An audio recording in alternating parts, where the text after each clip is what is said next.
Hello, and welcome to another wonderful day to watch some wonderful games from this wonderful server called Riftwalkers. I hate name picking. Oh, we're just starting off strong today, aren't we? And I am joined once Gotta love again it. by Leon.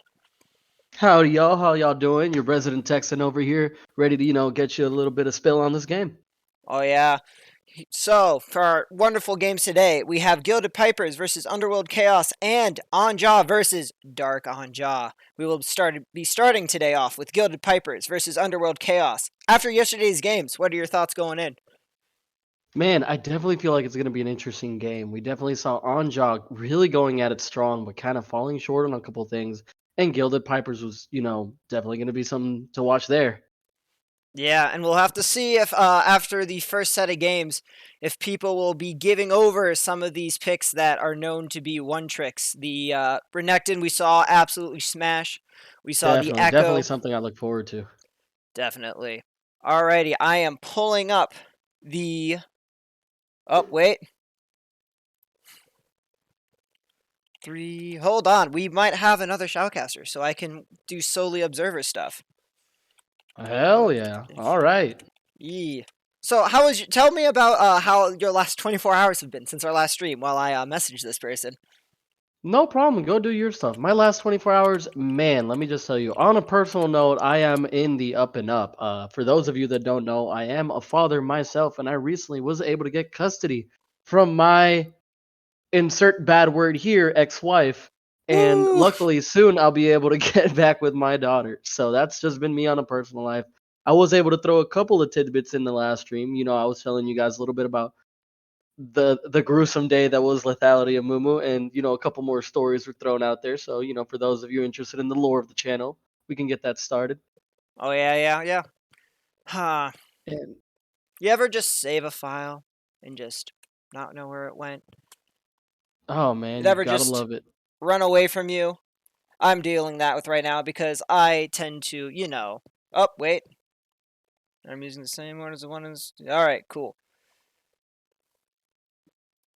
We are trying something new today. We will be using pick ban and having a live pick ban at least, so we can kind of get it in order. Because I know last time we had a bit of issues of seeing which bands were first and which bands were last. So we will be having someone do the pick ban for us, so we can kind of just see as it's going, which is which. Hopefully, Alrighty. making it a bit more exciting. So I'm setting that up now. Bam, there we go. And we can see for this first game, we have Gilded Pipers on blue's side versus Underworld Chaos, which is on red. Now, friend, I would like to mention, a little bit behind the screen here, but the photo you sent me so that I could kind of see what's going on is not showing, and neither is the stream for me. Huh. The stream is not showing. But for me, the one on Discord, I believe we're good on the actual Twitch end. Oh, yeah, I can fix that. Hold on, hold on. Share Something screen. new every day, boys. Don't Bam! worry. There you go. Alrighty. So Now we the shout. have. Sorry, go ahead. I still only see blank boxes. Yeah. This is So what we're doing today is we're actually having our wonderful gumball pick band for both teams, so we can see the bands as they happen. Since the order of Oh things gets a bit wow. confusing. Yes, we're advancing in technology. All right, let's do it. First band that we see is on the Echo, understandably so. UC has shown that they have that crazy Echo. Yeah, honestly, after the two pentakills that last game, I don't blame them. That obviously needs to be taken off the table, at least for the first game where they can find their footing. Oh no, I definitely feel that that Echo should be perma banned. But let's continue on. We do see that the Lilia is banned. She was pulling off some pretty crazy stuff in some of the last games we were watching. We definitely saw that mobility. But what surprised everyone was the dot. Yeah, that damage over time with Lilia, plus some of the items she can build with it just to increase it, is just disgusting. You'll be walking away, it's kind of like Darius Bleed. 10 seconds later, you're like, huh, I'm still taking damage. But we also see the Mordekaiser band come out from Gilded Pipers. I'm not sure if any of UC's people are known to play the Mordekaiser, but always a strong split pusher, especially with the ulti. You can prevent yourself from getting ganked. No, definitely. Yeah, Mordekaiser is just a really strong pick whenever he can get anybody isolated into that ultimate, especially one of the carries. and be able to steal some of their stats for the after fight, it just makes it such strong push potential. We see the Dr. Mundo coming out as well. Very tanky, just annoying to deal against in the top lane. You can't really kill him, and he's just a farm bot. And as long as he farms decently well by the end game, he just does a bit too much damage for a guy that's unkillable. Now, I do find this one a questionable ban, even though I do agree with a lot that you were stating. I do feel that just Dr. Mundo is not the same since the rework. I do feel like he's lost a lot of power, a lot of kill potential, a lot of the damage that would have been on his W, I believe. His empowered basic attacks when he's on low health, it just really hurt his kit. Definitely. Well, we have our other up. He is here now. Asp, welcome to the jungle.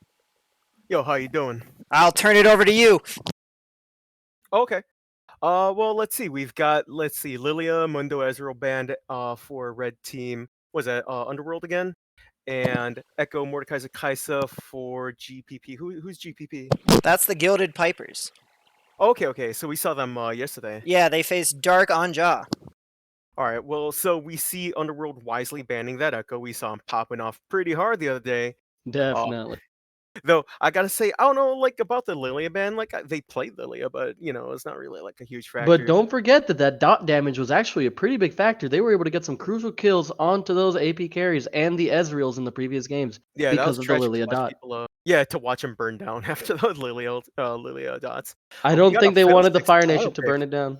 Early Fiddlesticks prio. That is interesting. I mean, Fiddlesticks demands a very particular playstyle that honestly requires a lot of coordination, a lot of vision control, a lot of zone control, a lot of hard forecasting for objectives, making sure that they, clear the way, make sure it's very dangerous for Underworld to push into any of these locations.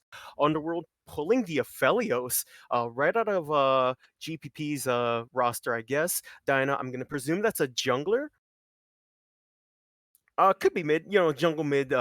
It's a flex. Yeah, for now, I feel like there's too many positions available still to be able to say. Right.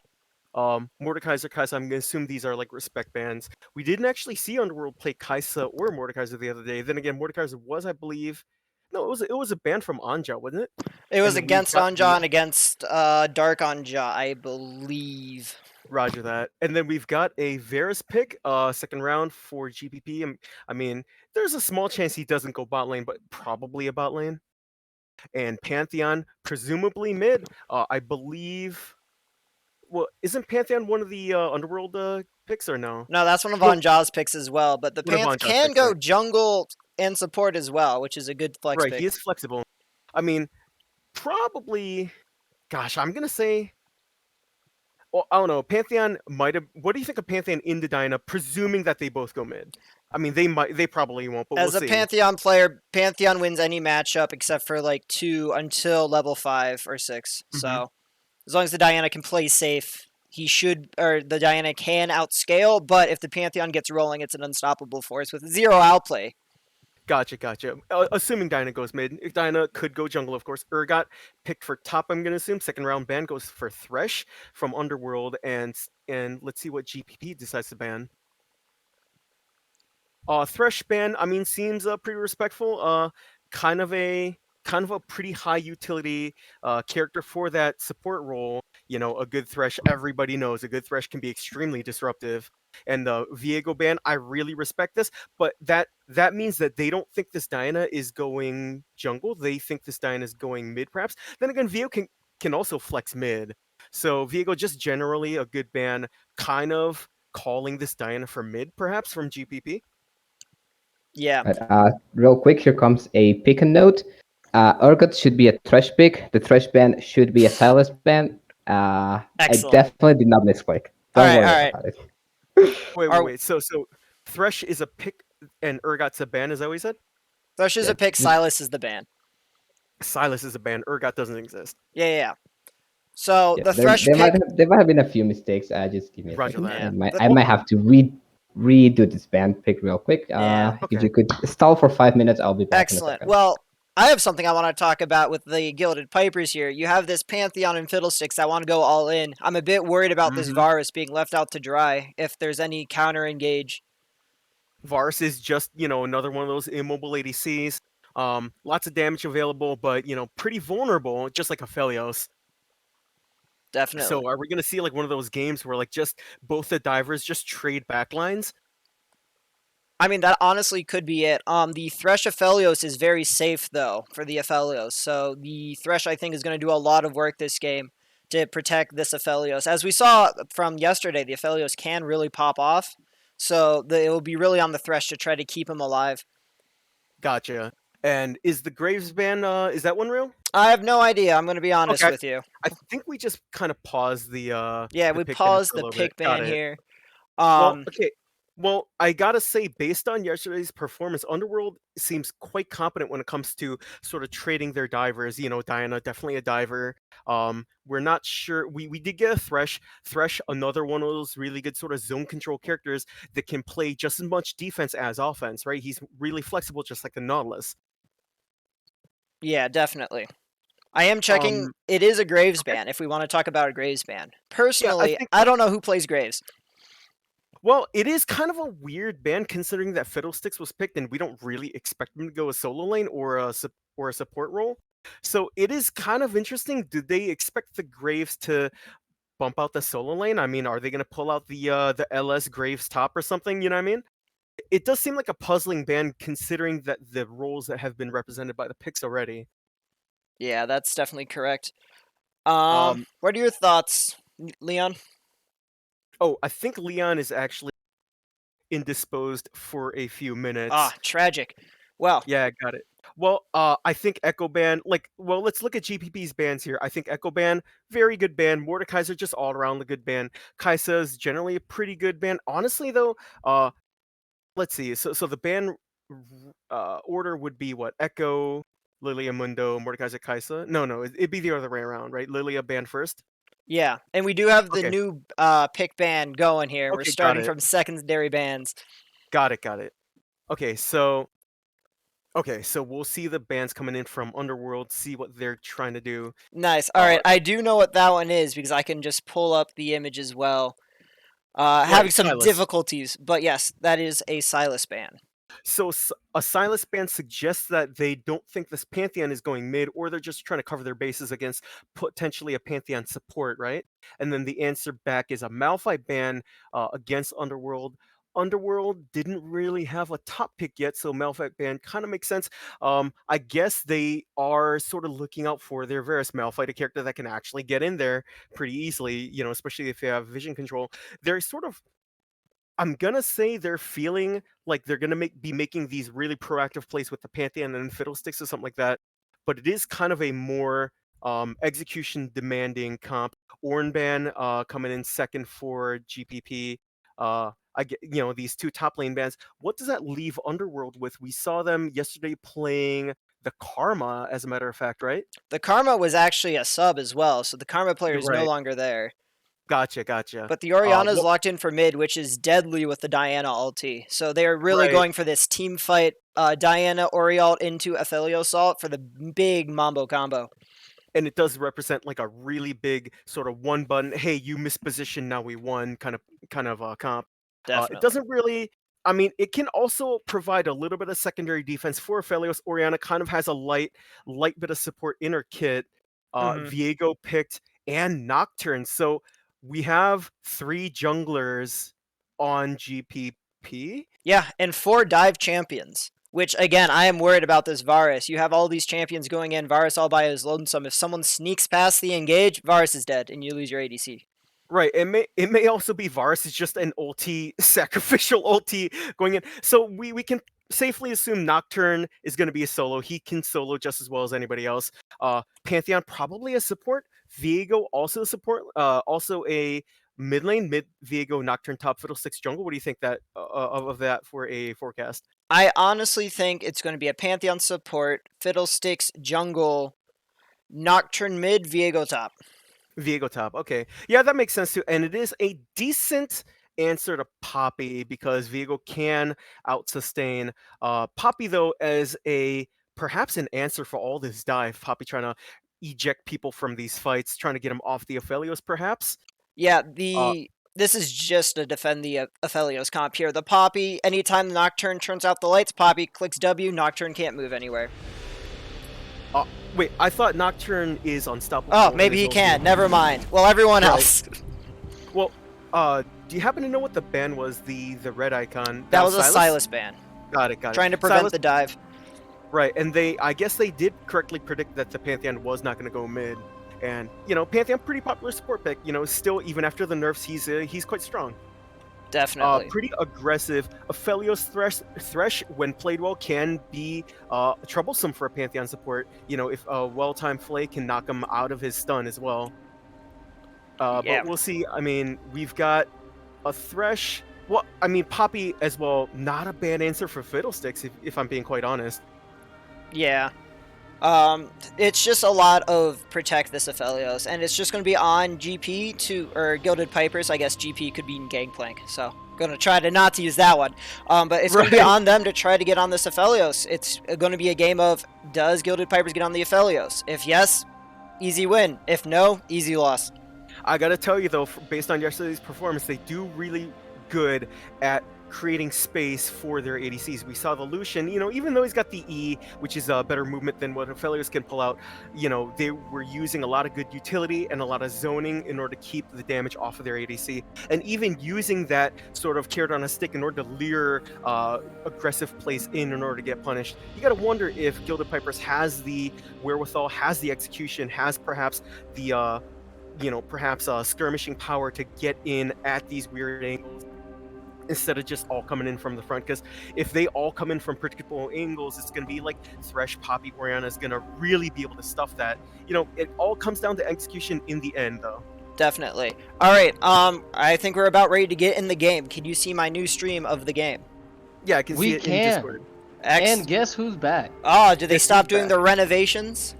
Man, it's one of those things about being military. Sometimes I just got to play out of a hotel room, and you never know what's going on in the room next door. That's fair. Right. Well, I'll be here if you need me, but I'm glad to have you back. Alrighty, let's get going. All right, hey Leon, did you get the link for the pick bans? If you want to commentate on that in the pregame here, real quick. I did.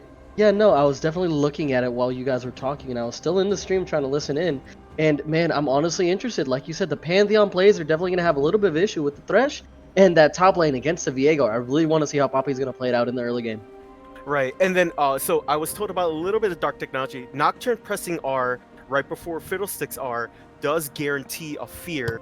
So if they can the coordinate demon that very comp well, is real. Right, so if they could coordinate that really well by Gilded Pipers, it's gonna provide a lot of utility. Again, the Nocturne kind of is an insurance policy, because traditionally, without a Nocturne, Fiddlesticks really does demand a lot of vision control, a lot of skirmish forecasting, stuff like that. In order to get maximum effectiveness, Nocturne just sort of has a press R that's going to give them a little bit of extra space to get into position, to get an R channeled, to get a big play going. So if I can forecast, Gilded Pipers is really going to be playing around those objectives instead of going for smaller skirmishes, and their power is really going to come online at level 6. So in the pre-6, it's going to be characters like Pantheon, even Viego pre-6, pretty decent power to tide them over for their post-6 big ulti plays. But we'll see And how that's the what early I'm game plays hoping, out. yeah. Alrighty. Right. Well, let's get into the game here. And conversely on Underworld, we've got a slightly more defensive bot lane in Thresh Aphelios. Probably going to be trying to absorb some of that pressure and neutralize it, get Aphelios, put him on a wheelbarrow, cart him over to late game if they can with as much gold as possible. Most definitely. Orianna, a pretty decent mid, just a safe pick. Pretty good right clicker. She's got the passive to put some hurt on this Nocturne. I believe we're on the patch after the Nocturne passive nerf, given he had so much lane power before. But it is still, he's far from deleted, right? It's just a nerf. It's not like a deletion. So, No, yeah, most definitely. And something else I would like to see this game is the Thresh maybe picking up that Mikhail's Crucible to possibly stop, like we were talking about, the demons coming in with the, ulti from the Nocturne and the ulti from the Fiddlesticks. If that does happen, I definitely do feel like Underworld's in it. Right. So one thing I am observing is that for Gilded Pipers, I believe their ADC was playing top last time. Now he's actually on ADC, right? Yes. Okay, this is interesting. And then we've got a different top lane this time. I don't know if everybody else is the same. We've got, is that the Rengar player still on jungle for Underworld. That is correct. He was officially added to the roster. Got it. And they didn't actually ban his Rengar, neither did he pick his Rengar. An interesting turn of events. And we see a blue start for both teams. Yeah, and a little sad that we didn't get the 5-man bush invade, but you know how it goes. Yeah, they're going for a more conventional defensive start. We do see Viego top as predicted, and pretty decent leash. Let's see, and we've just got a Q start from Nocturne, just doing a little bit of poke. Generally, yeah, no, another thing here. I just realized, I don't know if you've noticed, but the Diana being able to have that kill potential with the Ori ultimate is definitely going to be another play starter that I did not keep in mind till now. Right, it's a big potential. Diana does want that angle, but Ori, you know, the ball leash range is not infinite, so Ori does have to position pretty well in order to make that work. And then we've got a, you know, melee v melee top. You know, it's always going to be pretty contentious. Slow push building for Viego as he looks to get some statistical advantage. Health lead non-existent really, and we've got level 1. Oh, great hook and a pull into Pantheon. Ignited gets the fadeaway damage. Pretty early kill. Yeah, Pantheon not a huge threat until he's level 2 or 3. And Thresh can immediately be a kill threat with level 1. He started with the hook. I mean, it's pretty normal. You see some Threshes decide to start to play for the extra right click damage, but this one with the hook landed it. Oh, we may be seeing a kill on the top lane with the Viego. Is he going to try to go into the turret? No, it doesn't look it is like kind of difficult to land kills on Poppy. Oh, most definitely, especially if you consider her passive, which just gives her all of those extra stats once she starts to get low health. Right. And we do have jungle proxy for Diana up top, just in case something goes down. Probably not going to be a big aggression. Then again, Viego, a resourceless champion, can just keep the pressure up. Diana looking for a gank and was circling around through the tri-brush. Viego reads that and falls back. Pretty wise play. Just keeping the pressure on while not being too reckless about it. And we see a sort of a small CS advantage beginning in bot and mid for Gilded Pipers. We may be seeing a little bit more action with the Diana trying to position for the mid fight. Fiddlesticks was there for the Orianna. It is a counter gank and drives both the enemy players away. Oh, I mean, man. it's just good proxy from Diana, really. Definitely. We are going to be doing a quick pause here. Oh, gotcha. I am turning down the game volume, as apparently it is drowning you guys out a little bit. Oh, okay. Alrighty. And we should be good.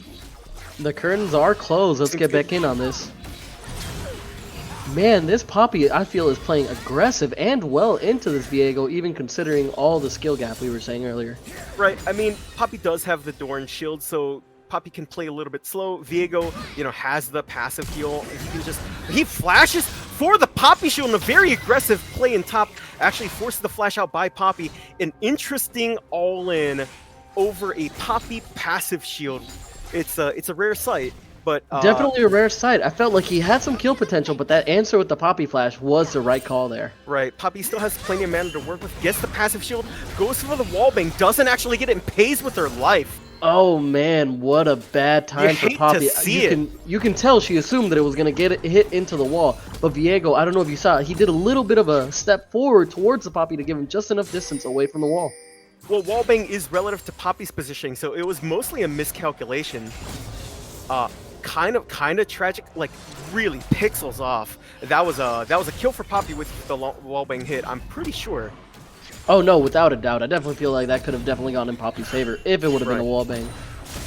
So we've got CS parity down here at bottom. Probably 3 up for Aphelios unclaimed yet. Given that he got an early kill that does give him an edge, it looks like the bot lane's not actually going to be playing as aggressively as we predicted, given that Pantheon's generally a pretty aggressive character. Nocturne coming in, trying to get a little bit of pressure on. He actually just passive heals into the minions, you know, as you expect from the Nocturne. First reset, we saw the Sapphire Crystal start from the Orianna, which paid off into an early reset into a, Lost Chapter. Turning around and hard trading a little bit with the Orianna. Less resources for the Nocturne as he gets traded back. Level 6 up for the Oh, man, to kill the Nocturne at level 6. He should have looked at the levels. He was 5 when he started that fight. Definitely, he did not pay attention and did not respect the fact that Oriolti was just going to knock him out of any type of damage he could have done with that melee trade. Yeah, that was kind of a unfortunate, I don't know, I'm going to call it an error. There was no way he was going to all in on Oriana when he's level 5 and she's level 6. It just doesn't make a lot of sense.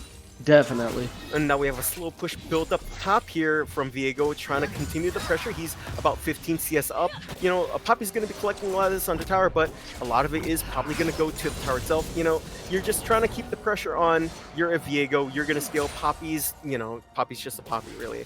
Dinah, not quite 6 yet, neither is Fiddlesticks, but as soon as both of them hit 6, we can expect some plays to happen. RNG Scuttle here at the bottom lane, or bottom river. Dinah's in position, kind of sequencing up. Flash on the Pantheon, onto the Aphelios. Teleport in the mid from Viego, gonna try and convert this into a couple of kills. Doesn't actually happen with the Lantern, well positioned, but gets caught by a well-placed snipe arrow from Varus. Nocturne gonna be committing in for a double kill. Man, what a clean kill for Varus. And, just barely gets out of there. Well calculated from the tower shots against the Nocturne. Clean play by the Pipers there. You have to admit that was such a good positioning from both the mid laner being able to come in and from the TP play from the Underworld. Feels bad. You gotta appreciate the patience on this. Varus holding his R until after the Lantern was clicked. Very good mechanics in general, and just a very good macro play by using the Viego teleport in order to force a numbers advantage, gets them a free dragon. It looks like Diana's going to be looking for a double R onto both Pantheon and Varus, but pays for her life. You know, when you go in 1v4, what do you really expect to happen, right? I think she was trying to do a little bit of a gold swing towards her team's favor, but it just did not play off. Yeah, I mean, in a 1v4, the guarantees that you die, and Diana was just hoping to perhaps collect 1 or 2, and a bit of a miss whiff there on ulti. the Ori. Yeah, but I tell you what, it is still a lot of pressure, perhaps a little bit of tilt, given that the bot lane play and the ensuing dragon play just did not go very well for Underworld. You gotta love how tilt just affects the gameplay. It's such a minor thing, but it causes such changes in the game. Now that Oriolti is gonna be out of play for the next couple of minutes. Right, and you can look and see that Nocturne's play did not really cost him a lot in terms of CS. Just well timed by Gilded Pipers in order to make that bot lane play. Minimal cost to the solo lanes. Viego got 2 kills. You know, he's feeling really good here. And Viego, not quite anyone at Mythics yet, but you can imagine that both Varus and Viego are going to be catapulted to their first item spikes. Definitely. Now let's take a second to look. We've noticed that Fiddlesticks did build first item alternator. I definitely feel like he should have gone for the tanky option for the startup for his Mythic. Right, he does have the, what was that, the ensuing stopwatch or something like that? That gets him his free stopwatch. He's going to be leaning on that for his first, I guess, couple of ultis. Definitely, I feel like that was the thought. I mean, the initial burst is going to be good, so I don't really disagree with that. I mean, we have the same start by Diana. They have very similar gameplay philosophies. It's just that Fiddlesticks is a little bit more fragile in combo of flash in, yes. And they are going to be committing for this dive. Fiddlesticks wisely tanking the tower for the Nocturne to go even deeper. Fiddlesticks, again, shaving it really close, just like the Nocturne did in the previous bot lane play. Very good calculations by Gilded Pipers. We can definitely see that they got hit with that lucky star Gilded Pipers before this game, being able to get out in 2 separate occasions with less than 100 life. Really strong early game. They not only thrived in the pre-6, but now in this immediate 6, they're doing extremely well. We saw Diana position for perhaps a mid dive or some kind of answer invade on the Wraiths, just gets answered back by 3 people closing in on her. Bad time for Underworld. Yeah, and that's going to be a pretty big setback for the jungler. You know, I believe one of the higher ranked players on their team, you really want that Diana to get rolling and get fed. Most definitely. So then that would be a free top scuttle, given that Diana did die. And let's see if maybe they'll pull it all the way into maybe a rift. Yeah, it does seem like that's a play that they're considering. Fiddle having cleared out a vision ward, not exactly free quite yet. We see Dinah starting there down at bottom, going to be sequencing up. It feels like either Underworld doesn't feel a big danger of Shelly being taken, or they're planning to give it up. I mean, either way, it's not being done right now, though. Fiddlesticks having reset and bought a Sork Shoes in order to get some of that early magic pen where it is most valuable, that flat pen. and a small trade there by Viego. Viego just really frustrating with his ability to trade pretty much every time his skills are on cooldown with no resources to worry about. You see him just constantly needling away at that Poppy up top. It hasn't really turned into a big CS lead, but those 2 kills after that teleport play and a counter teleport being used bottom by Orianna. We may be seeing a good play right here. Orianna is in the fight. He's pretty much doomed. Gets his ulti, gets hit by a... Actually, nobody actually pulled ultis there, but Varus, going down. He was really trapped there. I mean, good play by the Thresh in order to close the lid on the Varus's escape. Most definitely. Let's take a second to appreciate that Nocturne. Knowing what was going on in his bot lane with his team, just took advantage that Ori had TP'd out and was able to get, I think it was 2 plates onto that mid turret. Oh, no, just 1. Oh, just 1 onto the mid turret? Yeah, still 3 gold. Nocturne actually presses R in order to answer back an amazing counter gank by Fiddlesticks. Oh man, the demon combo. Cheeky roam from the Pantheon picks off the Diana as she flees. What a great bait into that mid play. You saw basically Underworld very desperate to try and get some kind of action going. They have very proactive characters in Orianna and Diana. Went for that combo, as you saw. We mentioned the Ori Diana combo, but just read ahead of time, read like a book, played like a fiddle, and they get counter ultied. That's just, man, that's the way it goes down. Not much that could be done there. I feel I don't see any way. Oh, flash stun into the Thresh, pretty much a guaranteed kill, and that is gonna seal trick a missed ulti from Varus, trying to catch that Aphelios out of position. Lots of great dodging, hot feet on Aphelios here. Definitely, you gotta appreciate Aphelios as it can move like this. All of that dodging though is not gonna be able to guarantee them a dragon though, as they must concede it to Gilded Pipers. They worked really hard for that bot river prio, and Diana gonna be trying to cross map in order to get Shelly, as Viego puts a lot of pressure on this Poppy. Diana abandons the Shelly in order to give Poppy some backup. Poppy has to flash over the Q. A missed R from Viego out of range and killed. Actually, a bit of aggressive hubris. What do we say about top lane? It's the ego lane. Oh, definitely. It's the island with the ego. Viego has built a pretty substantial lead there. We see almost 20 CS, more like 15, I guess. But that solo kill is going to cost him a bit in lane prio. Poppy deciding not to push it and leave it actually slow pushing. Going to be denying herself a little bit of CS, actually. But I definitely do the feel reset is important. Oh yes, most definitely. Looking now at the Poppy, you see that she was actually able to kind of think ahead on the fact that she's fighting the Viego with the lifesteal, having already built the Blade of the Ruin King. Yeah, and that flash from the fiddle. But critically though, we see that mid and ADC has their mythics done. Viego has his first item done. Slight level lead for Gilded Pipers. Kind of hard to commit to these fights. We have 4 people from Underworld in the bot river here trying to make something happen, even though there's no real objectives up. People should be really going for these CS. Speaking of CS, we'll look at the diff in bot lane. It's definitely starting to get really disparaging for that Varus. Right, Varus does have 2 kills, but we haven't had a big purchase here yet from Aphelios. Maybe he's just got a lot in his pocket. Yeah, we've got 1100 gold, probably his mythic done. A wall bang from Poppy for a little bit of a cheeky trade, gets the shield up, trades back a little bit. You see that Bramble Vest actually starting to make these trades slide in Poppy's favor. Definitely, that's what I was trying to mention earlier before we had the little bit of a Fiddlesticks goof. And Bramble Vest, I feel, was such a good play into that, especially considering that Viego rushed that Blade of the Ruin King. Right, and we've got a bit of a CS lead here for Fiddle and Nocturne, kind of a mid-jungle diff. Not a huge gap though, I mean, but they are playing this early to mid-game transition very well. And as you can see, we got the Nocturne ulti up. No Fiddlesticks ulti though, but he might be looking for some kind of... Actually, it looks like he's just going to settle down in CS a little bit. Varus having reset. Well, let's see what his item is if you want to go back to the items list. And we do have a finished shield bow for Aphelios, kind of like the long-term hyper carry item. Definitely. He is not assuming to get a lot of defense.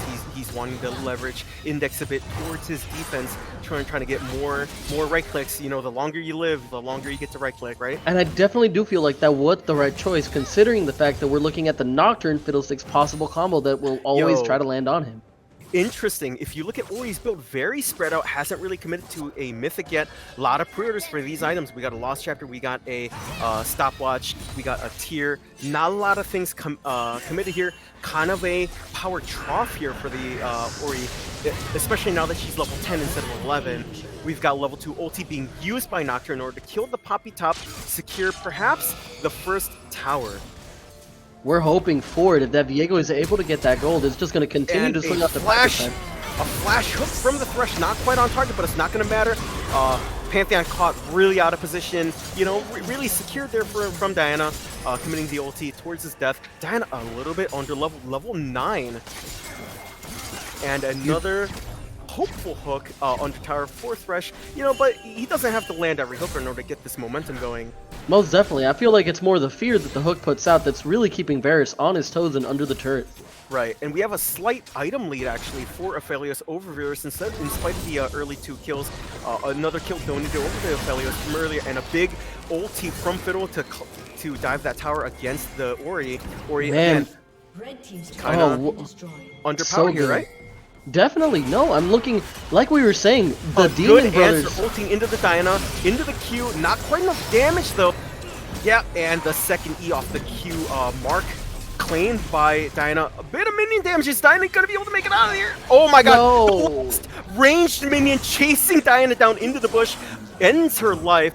Not Range quite. minion MVP. Yeah, and the chase is on. A hook onto the Viego. Viego moving from Aphelios onto Thresh, turning around, trying to kill perhaps one or the other. He can't really commit to this. Neither can he escape. It looks like Poppy trying to get the wallbang, doesn't quite get it. Gets a Q in. He gets the stealth, but not enough. Actually gets killed by the parting passive shield throw from Poppy. What was it? Captain America going. Oh yes, definitely. That shield throw just bashed him right in the dome. Yeah, it was a good time for that to cool off. And just, I don't know, dome him as he tries to run away. I think Aphelios might have had it, though. He was well in range. But I feel kind like of a momentum shift in favor of Underworld as they get firmly into the mid-game. Lots of mythics done, nothing done for Poppy quite yet. What mythic do you think she's going for? It looks like Sinfire Cape. Man, I'm hoping she builds into the Sinfire. You know, my personal preference into it, and I definitely do feel like that extra bit of immolate damage is going to help a lot. It is quite possible that she might be going for the Chem Tank, though. One or the other, I mean, we'll see how it goes.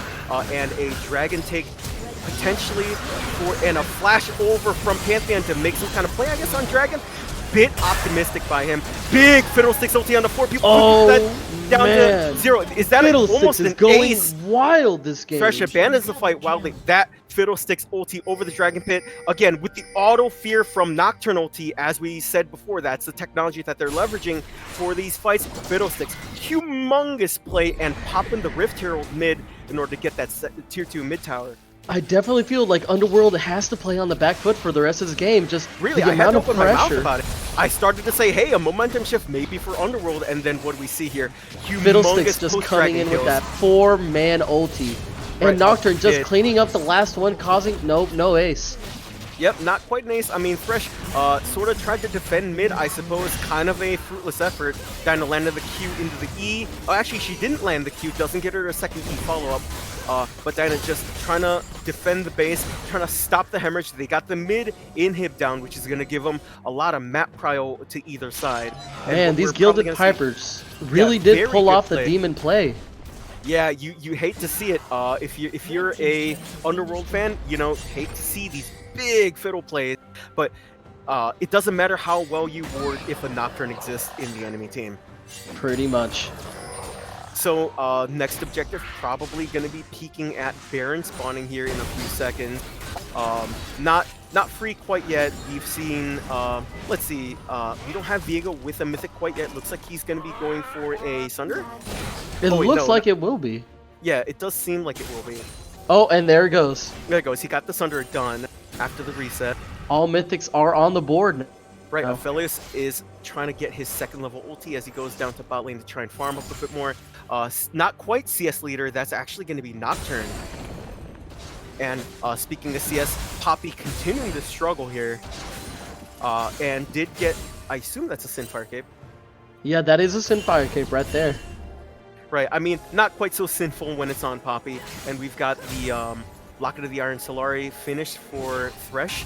Whereas we got a Prowler's Claw for Pantheon trying to be able to close distance and start a fight. I mean, if you're Pantheon support, if you flash Prowlers, ease somebody to start a fight that's favorable for your team, I mean, not a bad sacrifice.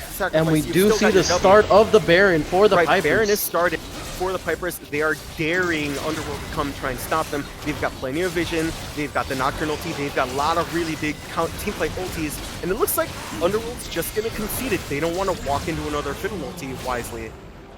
Definitely. I don't feel like there's much that Underworld could have done, even if they did try to position. Just that Fiddle ulti being so bad for their team fight. Right, and you can see their econ's really suffering here. 4 people sharing 1 wave of minions in mid. You really hate to see it. Ori's positioning to defend top, but a dark jungle does prevent her from really pushing in anywhere. Lots of word clearing here from Fiddlesticks, backed up by Pantheon. Nocturne solo pressuring tower with teammates nearby. We've got Viego pushing bottom with his teleport almost up. It's going to be up soon enough. Varus pushing mid, or Varus is going to be meandering towards mid, continuing his I guess just continuing his econ. He got his Manamune done. Caulfield Warhammer probably on pre-order. It does now seem... 20 minutes into game, I want you to take a look at the actual gold score for a second. We are seeing the disparity has hit that 10k between the 18 kills for the Pipers and the 8 kills for the Underworld. And even then, I don't feel like those kills are in the right spots to really carry on to this game. Right, yeah, at that kind of a gold disparity, it's kind of hard to imagine a world where Gilded Pipers really blunders their way out of this. At this point, a lot of these fights, like I said, you can just beat them over the head with your wallet. And we are definitely seeing another Fiddlesticks ulti. This coming in clean on the Ori. Very good. Nocturne ulti for the follow-up, gets the fear on the Poppy, but Nocturne not really feeling the dive anymore. Actually uses a stopwatch to dodge the Aphelios ulti. Not that it would have really made a huge difference. Very good follow-up, the Q fadeaway, I believe. Now, I actually do appreciate that stopwatch on the Nocturne because it kept him in really high health to be able to continue to pressure this tower with his team, especially considering the Baron buff was up for the team.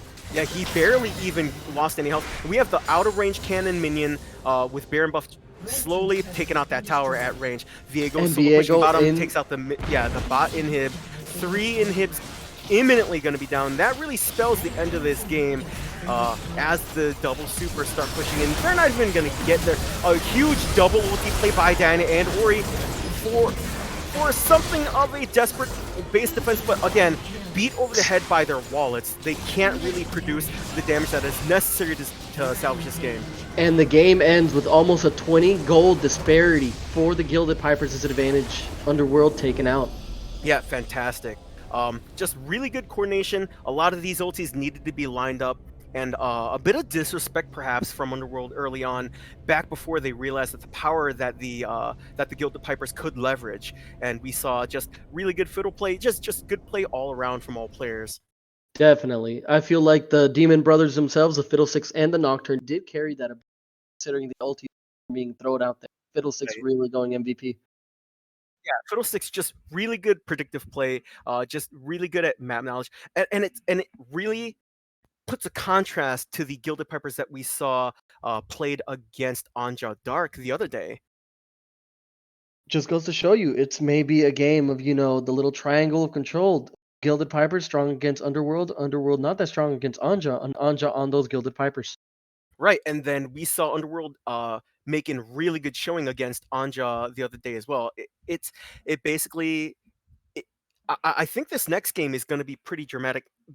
We see Underworld getting a taste of what Gilded Pipers has under their belt in terms of a coordinated team comp with a very focused means of winning the game. Whereas Underworld, they had it. I mean, they had the Ori Diana. It's a play. They had Aphelios for late game. I'm going to say a bit of their weakness was that top lane and jungle, surprisingly enough, considering that they have a pretty good jungler on their roster.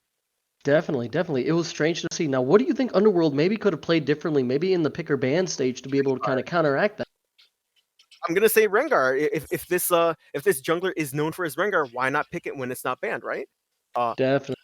Didn't really even ban Rengar, considering that they had the matchup and player knowledge to ban Echo. I'm surprised they didn't ban Rengar, and neither did Underworld pick Rengar. So maybe I'm gonna hope to see that next game. I want to see, if these players on their comfort picks really do pop off like that, I'd love to see this jungler on his Rengar. Plus, come on, Rengar being that hyper carry that can just come in from a bush and just one shot any type of low HP or any full carry. It's just you want to see it from a platinum level player. Right. It would also give them a chance to make more skirmishes happen. We saw a lot of committed fights in basically like teleporting down to bot lane over objectives, counter ganking mid, things like that. But we didn't see a lot of scrappy, impromptu battles happening in like a jungle or a river or anything like that. They were all very pitched battles. And that's where characters like Fiddlesticks, Nocturne, Viego really shine when it, well, less so Viego. Viego's really good at scrapping himself, but like Nocturne as a very coordinated character, Fiddlesticks is a very coordination dependent character. That's where he really shines, and we didn't see Underworld force these sort of disproportionate, asymmetrical battles anywhere. And I feel like a Rengar would really facilitate that. Underworld, they kind of drafted in an answer to Gilded Pipers saying, "Oh, we see your game plan. I think we could match it and perhaps beat your own game." And we saw it just didn't pan out. And with that, we're going to take a quick commercial break so it doesn't happen in the middle of a thing, and we will be right back.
And we are back. Thank you so much for waiting right now.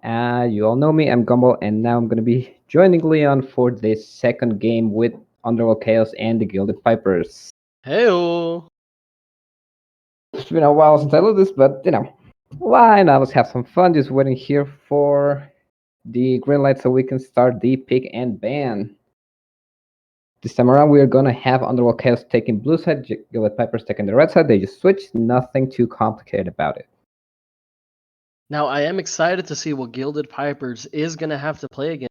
UC is going to try to pick and ban those carries.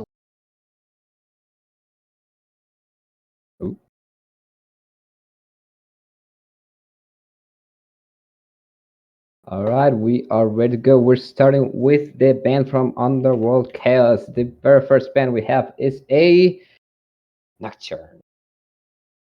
Alrighty, that Nocturne ban, understandably so. They didn't want the Demon Brothers back in for the next game. That was definitely super kill potential and had a lot of map control. Like Asp was saying in the last commentary, they just had so much control over the map with their abilities being able to single out an individual and the Fiddlesticks being able to single out a team fight without a problem like we saw at the Dragon Pit.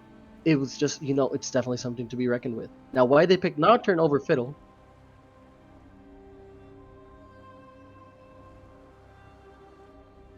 Can you not see it? If you refresh the page, maybe?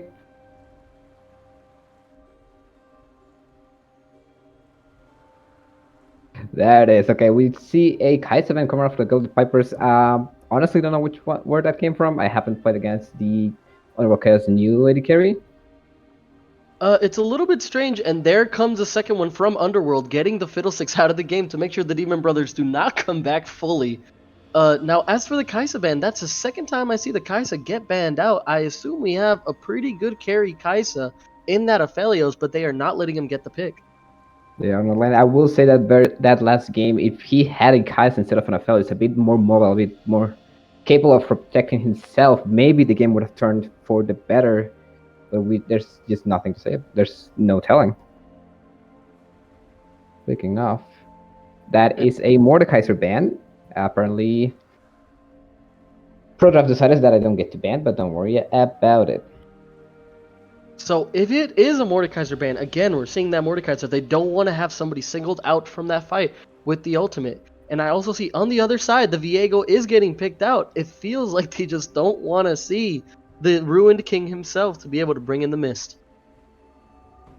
I don't think he was even that impressive in the last game, but apparently they just decided they don't want to see it anymore. Maybe the top laner just is not comfortable in the matchup and would rather not have to, deal with him. Makes sense, makes sense. Maybe we might be seeing that Poppy play coming back. And the Echo ban, they definitely did have to respect that Echo. You kind of have to after the double penna that we saw yesterday.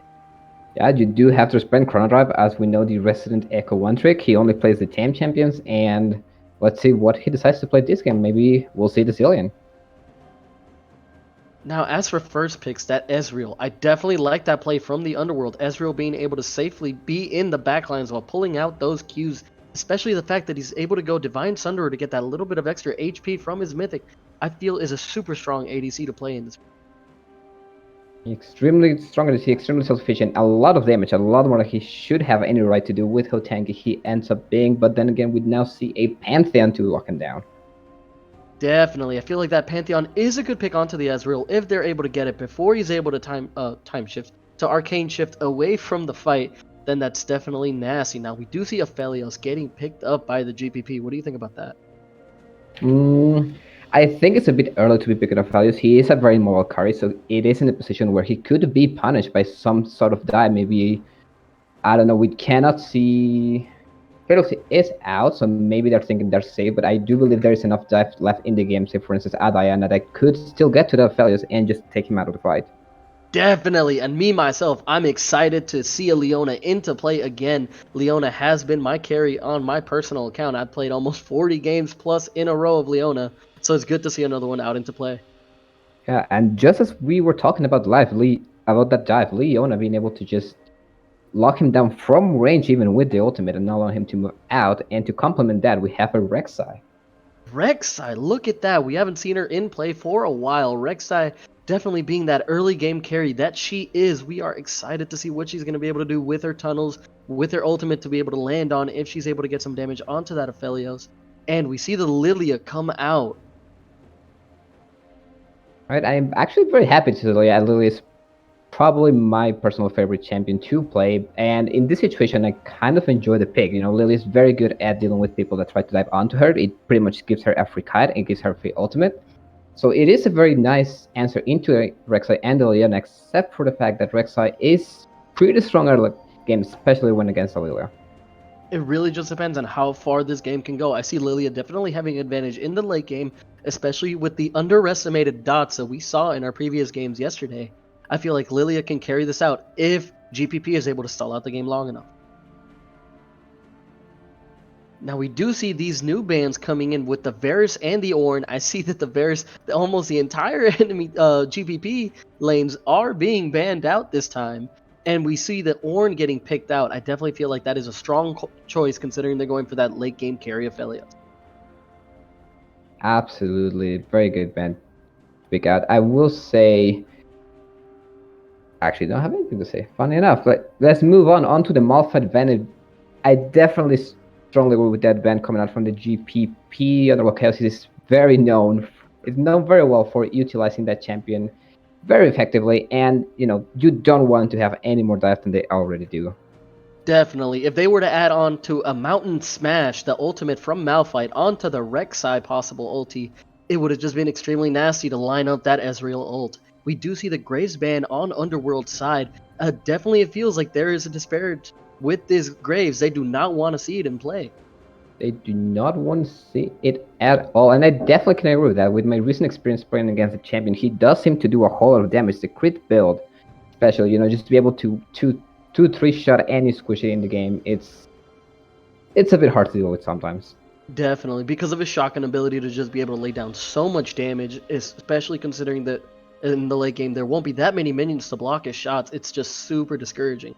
Now we do see for GPP that Mundo is picked, even though I did talk a little bit of trash on the Mundo on our previous pick and bans. Mundo is still strong as a tank player, now stronger than he was before, just not with that damage to help carry. So it's going to help GPP, I feel, carry on into the late game for that Aphelios play. Illaoi being picked onto the Underworld side, man, Illaoi ultimate can really change the name of the game considering how close to the fight Lilia, Pantheon, and Dr. Mundo have to be. But I don't know if that is a right pick for what they're trying to do. And as final picks, we do see Sylas. What do you think about this Mundo, Illaoi, and Sylas coming in? Mundo Delano says the Mundo is definitely a pick that I would expect. Here he's a very beefy frontline, which is something GPP did not have up until this point, and he's just another thing to discourage people from going on to the Aphelios. Combined with the Lilia, it's gonna be really scary to try and dive into this Aphelios.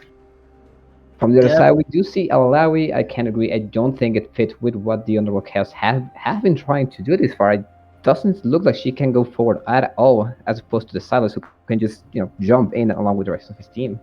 Definitely, especially now that we are seeing a Seraphine, I feel a little bit of a fear for Underworld, considering that the Rek'Sai, Illaoi, and Sylas have to be in that melee range, and how wide the ultimate from Seraphine is. She's definitely going to be able to lock them down, and with Leona, if any one of these characters are caught in this, there's just a bit of a wombo combo Aphelios can do with that, especially if Lilia is able to clean up with a dot at the end.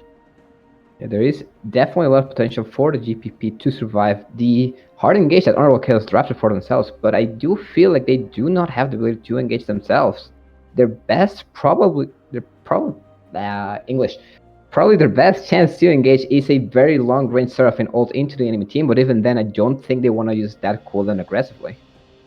Which is really fearful. Like I said, Underworld might not be able to get onto GPP, but GPP won't be able to get onto Underworld. It's definitely going to be one of those games where GPP has to play on the back foot, and they might be able to carry the late game depending on how they're able to hold off against Underworld. We'll see. The ball is in this Aphelios court, and it's up to him to decide this game. If he manages to do what he wants, he's definitely going to be a massive threat. But if he gets shut down early, if he doesn't get to scale the way he wants to, he might just be, GPP might just not have enough damage to win the game. And that's what we're going to have to see in this game.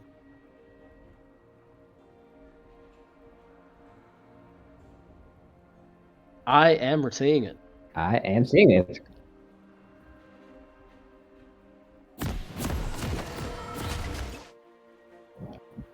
Already, All right. we are seeing that Illaoi go for the corruption potion. She is looking to bully this Mundo out of the game early, which I do feel is the right choice for what they're trying to do on Underworld side of the game.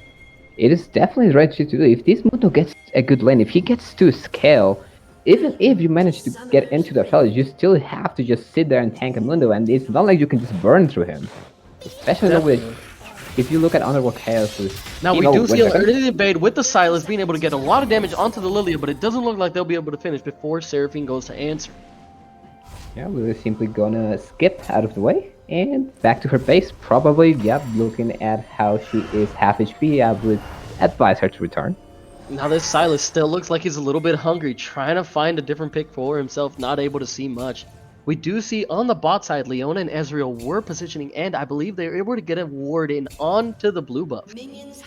They were able to ward that blue, so they will spot Delia, who seems she wants to take a blue start, maybe scared off a red side invader. We will see very soon what these junglers start with. This is going to be a super interesting game for the early. I feel like the early game and the early mid game is going to be what kind of decides what happens for the late game.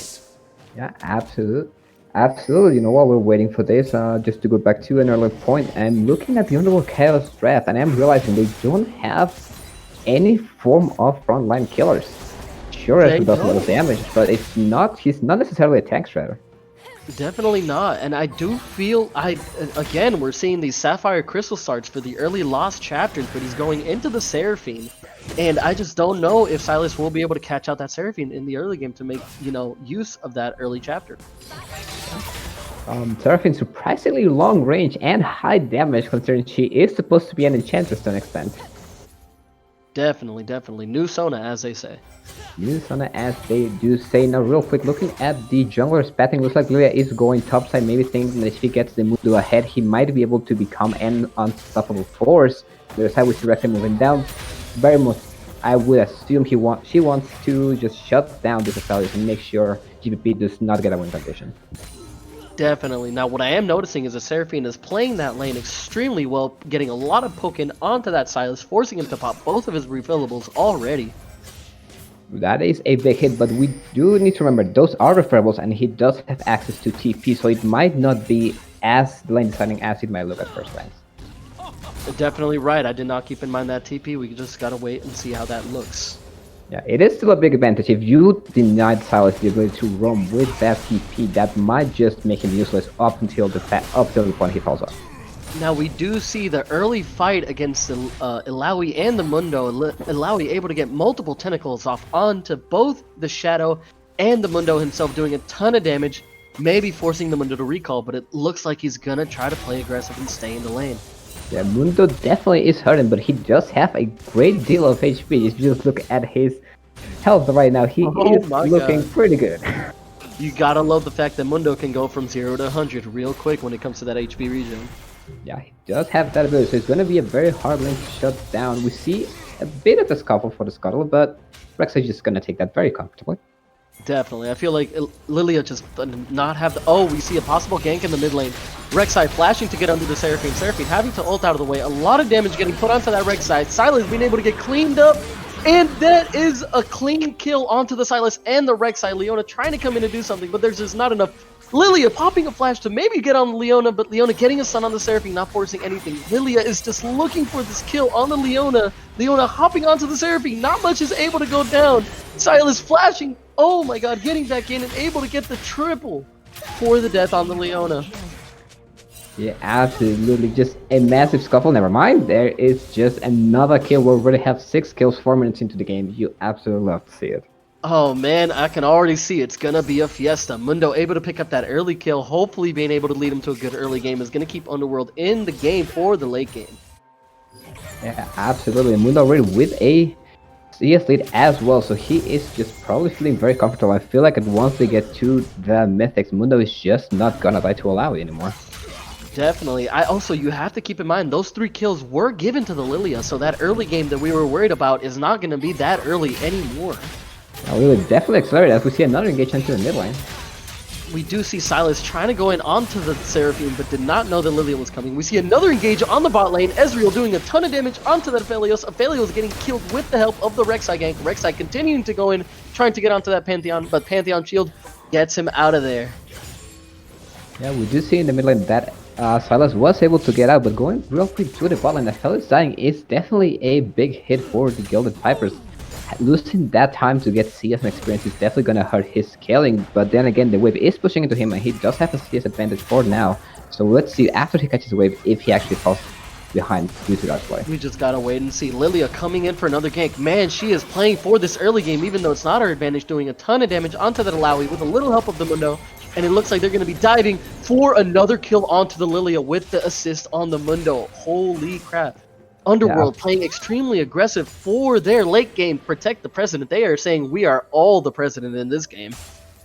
It looks like it. Lilia with 4 kills is most definitely feeling good. All of a sudden, she cannot get invaded. She's just way too far ahead. And now that she has all those extra items, her clear is just going to be insane. She is going to, I feel, low-key carry this early game for Underworld, which is exactly what they needed. Somebody to just stifle off the bleed they might have seen in the early game. Mundo trying to get some of those tower plates in the top. We see, man, this Mundo is just getting a ton of gold as well.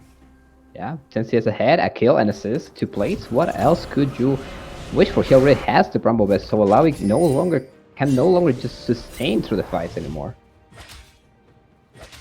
Definitely. Also, I just realized a big mistake. I hope everyone at home is ready to laugh at me. Gilded Pipers is the red team. I've been saying these names backwards. I was honestly just wondering how long it would take you to find that out. Oh, and you were just letting it happen. I see I you was come just on. letting it happen and having a laugh on my own. Do not worry about it. Alrighty. 6 minutes 40 seconds. Note it down, everybody, for your bingo cards. We should have that. We should have a caster bingo fund. I'll make a pick and do it. Now we do see Silas trying to answer onto this Lilia, but Lilia is being put to sleep with her own ultimate, but Silas just does not have the damage to be able to finish it. Yeah, now we see Seraphim walking that way. He might be cut off. Definitely, but he's able to clean up. Oh, not able to clean up the kill onto the Lilia. Gets out, and Silas gets killed and gives the gold to Aphelios. Bad times. Absolute disaster for the Underworld Chaos. A kill onto Aphelios is not what you want. Lilia just skips out like it's nothing. Definitely. Underworld is definitely on the back foot this game for this start. Now, something to point out is that the bot lane for Underworld, which is going to be their late game carry, is actually working out, but it looks like Mundo is going to be able to clean up another kill.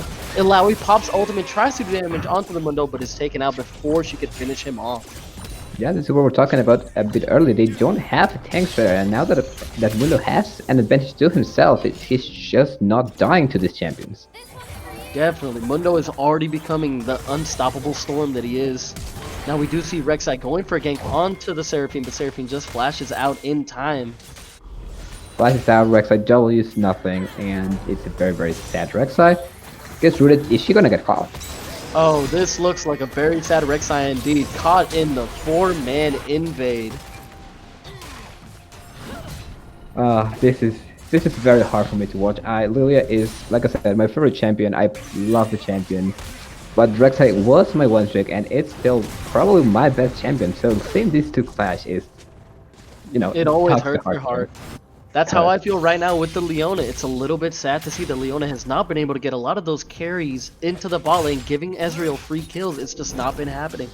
It has not been happening, but you keep in mind, she has the entirety, she has full kill participation for her team, so every single kill has had to do with the Leona. Definitely. I'm just hoping she's able to do something with the, you know, quote-unquote locket that she's going to build instead of building Sinfire like a true Chad. We will see if she's able to something with Locket. I don't think Locket would be the correct decision in this very specific game. I don't think her team needs the shield as much as maybe just speed up. I'm definitely hoping that she either does build that Shirelia's, or if she builds a Sunfire. I do feel like Underworld, not Underworld, my bad. The Gilded Pipers need... No, wait, my bad. Underworld need that frontline tank with the Sunfire. Yeah, they do. They could use the frontline tank. It's the frontline dash. Now that I think about it, it is very lacking. And Aoi, it's a very hard champion to kill, but she doesn't do a whole lot, especially if she doesn't get a good ultimate off. She's relatively easy to burn down, especially when you have an Aphelios. And Underworld able to secure that first Drake. Being a Fire Drake is definitely going to help them a little bit on the damage side of things. It's gonna help quite a bit. Man, we were talking about this Mundo earlier as if he was going to have problems against the Ilaoi, but he's already able to clean up 4 plates at 10 minutes. Still has 4 minutes to get that final plate that gives, I believe it's 300 gold for its kill. And maybe even being able to get first hurt out of it is going to really scale this Mundo out of control. Yeah, and speaking of Fierce Tower, we do see that Lilia is starting Herald, so we might just see that drop tops to enable the Mundo to just, you know, go for that tier 2, go for those runs, start pushing Rek'Sai out of the jungle. Definitely, and I feel like if Rek'Sai and Sylas are not able to counter this, then just Gilded Pipers are going to be at an advantage. Now, I think a good saving grace for the Underworld Chaos is that they got the first dragon, so they could potentially start stacking these dragons and force the Pipers to come into them, which is definitely not what they want to do, but we will see if they're able to keep getting dragons the way they got the first one. We just gotta wait and see where that keeps going. If they're able to keep getting these sneaky drakes without a lot of things going in between, then there may be a chance to be able to, you know, scale those extra buffs into the game. But it's just Lilia already being strong, Mundo being already strong. These two picks that we were hoping, you know, or at least that, you know, Underworld was hoping would not be strong, are already carrying out of control. We see Lilia has not been too diligent with her farming, but when you have 5 kills, I cannot blame her for that.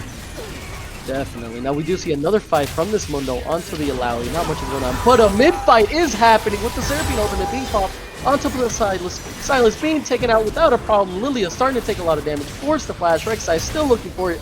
Catching the Pantheon instead as Aphelios tries to come in and the bot lane begins to answer from Underworld, but not much ends up going down other than that kill on the Seraphine. Yeah, and here we get to see this strength. Oh, wait a second. Oh, a flash from the Sylas comes in onto the Aphelios. Clean up on the Aphelios, what you don't want to see. Yeah, and a kill onto Sylas.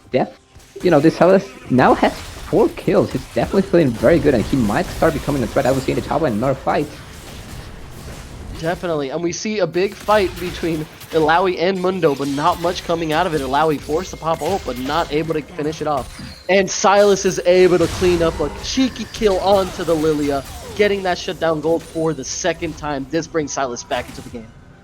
Yeah, Sylas now definitely feeling very good. I cannot wait to see his back and what items he comes back to lane with, because now he is very likely gonna be the carry for Underworld Chaos from his position. Definitely. Now, I do notice, and I don't know if you see it too, that Dark Seal on the Sylas already with 6 stacks on it. Oh man, I want to see him try to go for that full Magi's, trying to go for that hyper carry mid. We will see if he does try for the Magi's. It would be very interesting. I definitely like Dark Seal on Sylas. You know, even if you fall behind, the moment you get a kill, all of a sudden you have a bunch of free AP and you can do way more in the mid game. And as we were seeing just a second ago, if we could see the gold leads for a second, we were talking about the Mundo having all of that play gold and being able to kill off those 2 early kills on the Alawi. It's just look at that gold disparity on the Alawi's end, 3k to 6k. Like Asp was telling us earlier, sometimes you just beat the enemy with your wallet. Yeah, Mundo now has twice the gold that Alawi does, so I would be very surprised to see him die at any point in this game anymore. Yes, I definitely feel like Mundo has hit that point of critical mass where he's just going to be able to continue to scale as their tank carry. But oh man, we're starting to see some of the mythics starting to come out. We do see Lilia going in for that dot damage. We see Seraphine going for that Moonstone. And oh, Sylas did build the Everfrost cleans his gaze, and looks like he's getting another catch onto the Lilia. Oh, he's just trying to keep this Lilia out of the game, but sadly it looks like she may survive. Seraphine forced to pop ultimate onto the Sylas. Sylas forced to take a ton of damage, and he's taken down with his stacks by the Seraphine. Feels bad, man. Sylas getting a bit too thirsty for that Lilia. Lilia very close to the line, but he just did not quite have the CC to give her down, especially with Seraphine just being had to heal her up and CC the Sylas down. Now, talking about being caught, that Ezreal just completely mispositioned, forced into the Baron Pit, and cleaned up by 3 of the Pipers. Yeah, yet another kill going to Leia. I would have liked to see that kill being donated to Aphelios so he can keep scaling, but it's definitely not bad on Lilia. Definitely. Now we do see that Pantheon and Mundo are already playing extremely aggressive to take that red buff, and because of that, Rek'Sai is forced to answer, able to kill off the Pantheon, forcing another trade with Leona's help onto the Mundo, but Mundo is just too tank. We were talking about this earlier. Not much can be done at this point, but Mundo is being held in CC by Alawi and Lilia. Alawi being able to pop the ultimate and shut down the Mundo, but still dying in the process. Yeah, Mundo finally falls down after a very extended fight, but it took 2 people and a lot of resources to bring him down. Now that is still a very positive trade for Underworld Chaos, getting the shutdown and now the break off of it. Definitely. Are we seeing Underworld make a little bit of a comeback? This game is going the complete opposite of what we predicted in our forecast. Yeah, we'll see very soon. We do have yet to see the FLs come fully online, so maybe once he gets those 3 items, Gilded Pipers will just turn the game around.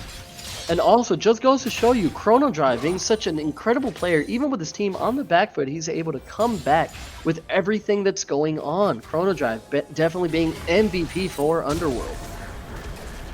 Now we do see Lilia trying to be cheeky and take some camps from the Rex side. She's actually being responded by the Illaoi, but it looks like things are starting to slow down.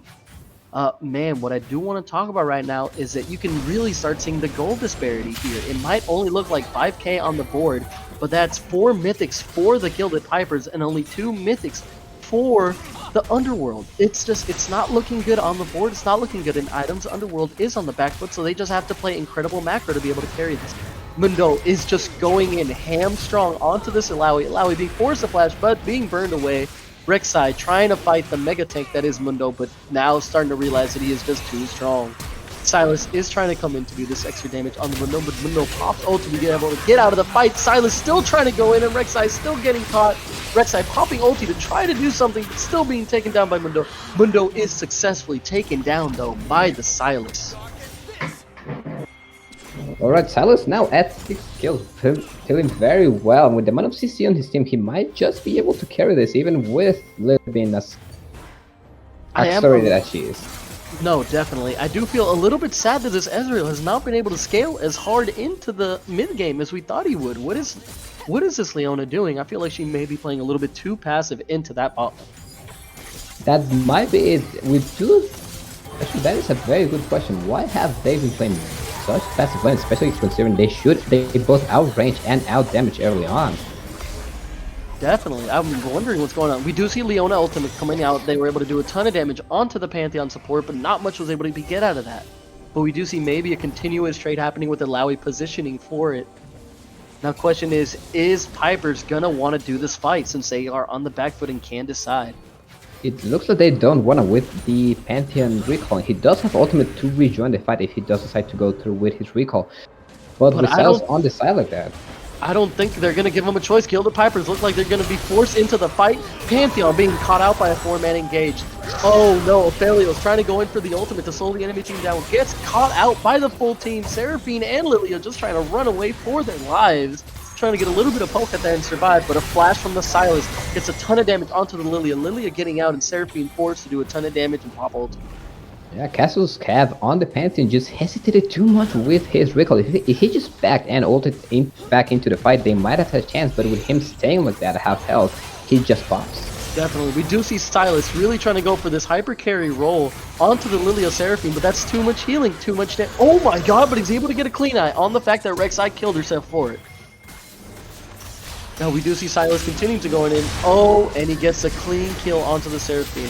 Oh, Pantheon looking to get another cleanup. Underestimates the tankiness from the Silas, but Silas does die to the Aphelios, having picked up a double kill onto that bot lane. Leona and Silas dead for Aphelios. Ezreal trying to prop ulti to get this Aphelios, but is he able to get enough damage? Aphelios able to clean up the kill at the last second using his flames. Yeah, Silas making a very big play, getting 3 kills for his own life. I don't know if that was it in the end with the shutdown going to Aphelios. And we mentioned again the Darkseid losing a bunch of stacks. On the flip side as well, Mundo just destroying the top side of the map.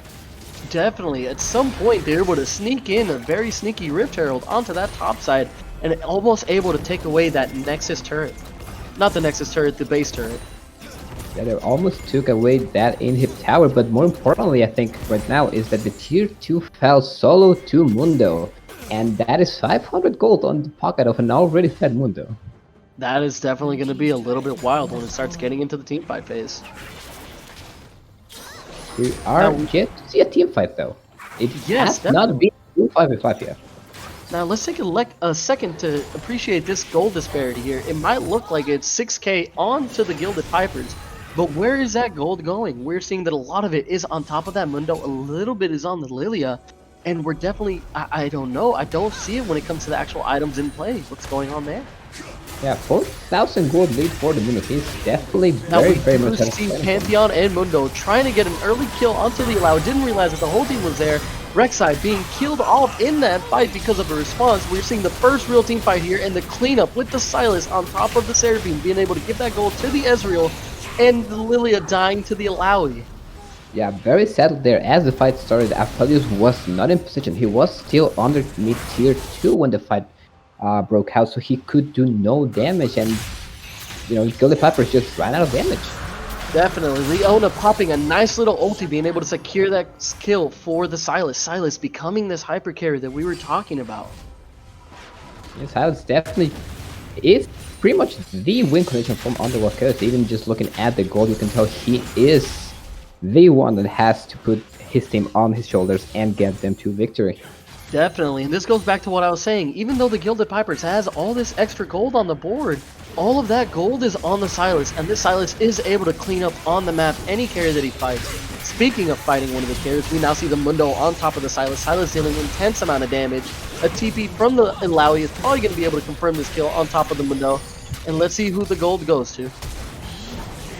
It goes to Alawi after a flash. Mundo buying a lot of time, but he isn't doing a whole lot. Yes, he is very far ahead, but he is not doing anything for his team right now. He's not being allowed to split push. The micro in this game is in favor of the Sylas. He's been able to play intense amount of micro in this game. Just being able to get, cheeky ultimates, cheeky flashes, just getting in there and being able to secure kills for himself. But where is the macro from Gilded Pipers with this gold advantage that they're supposed to be carrying?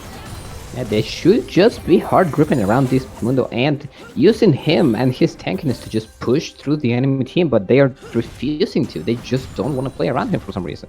And while this is going on, we see Ezreal, his tier is almost fully stacked, and he's already has the Clawfield's hammer so that he could go in for the full Moramana. And that's going to be an intense damage spike for Underworld. It is going to be a big damage, but a bit late, I think, for Ezreal right now. It is slightly slow in stacking that here, but now that he's getting it, he's going to be a threat. That Sylas on the front line being pretty much unkillable at this point. Most definitely. I do want to know, where is the healing reduction from Gilded Pipers? I see the Mundo Bramble Burst, and I know that Seraphine has some, but oh, we see another fight happening on top of this Lilia. 4-man on top of Lilia. Is she fast enough to get away with it? Sylas being able to catch one of his stun pulls, and Ezreal cleans it up with the ulti. But we see another fight happening in the top lane with Rek'Sai and Ilaoi able to clean up the Aphelios. Feels bad for Gilded Pipers. Gilded Pipers, they had a very strong early game. It looked like they were going to be able to just scale up and take over the game, but they're just falling apart. Definitely, it's very strange. I know that we were saying in our pick and ban phase that this game would be going the entirely opposite ways.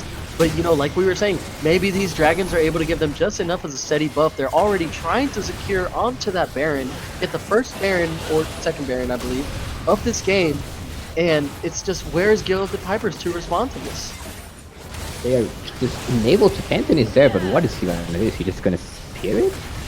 I don't think that he's allowed to be there. Sylas is coming in for the cleanup. Pantheon giving his life away to try and stop the Baron. I don't think that was a correct decision. Yes, it's a bit of a desperation play if you ask me. And now, just real quick, yes, they took the Baron, but more importantly for me, look at the dragons. That's what I'm seeing. I'm seeing the dragon on the Gilded Pipers side. I see Gilded Pipers, their gold lead is starting to slip away from them with all these kills on top of the Sylas. So many shutdown golds on Underworld's team, and they're bringing it back. Yeah, Underworld Chaos now has a win condition. They have the gold. They are equal in gold. They've got the Baron. They've got Soul coming up very, very soon. So we might see an Underworld Chaos coming back into this game and taking it for themselves. Exciting stuff that we're watching right now. Very, very exciting. Now let's talk about one thing that has me feeling bad for all our Pantheon mains out there. Pantheon, where is your Mythic, my friend? There's a pretty good question. Is Essence River the build on Pantheon now? I honestly never seen that before. Oh, here comes Pickin.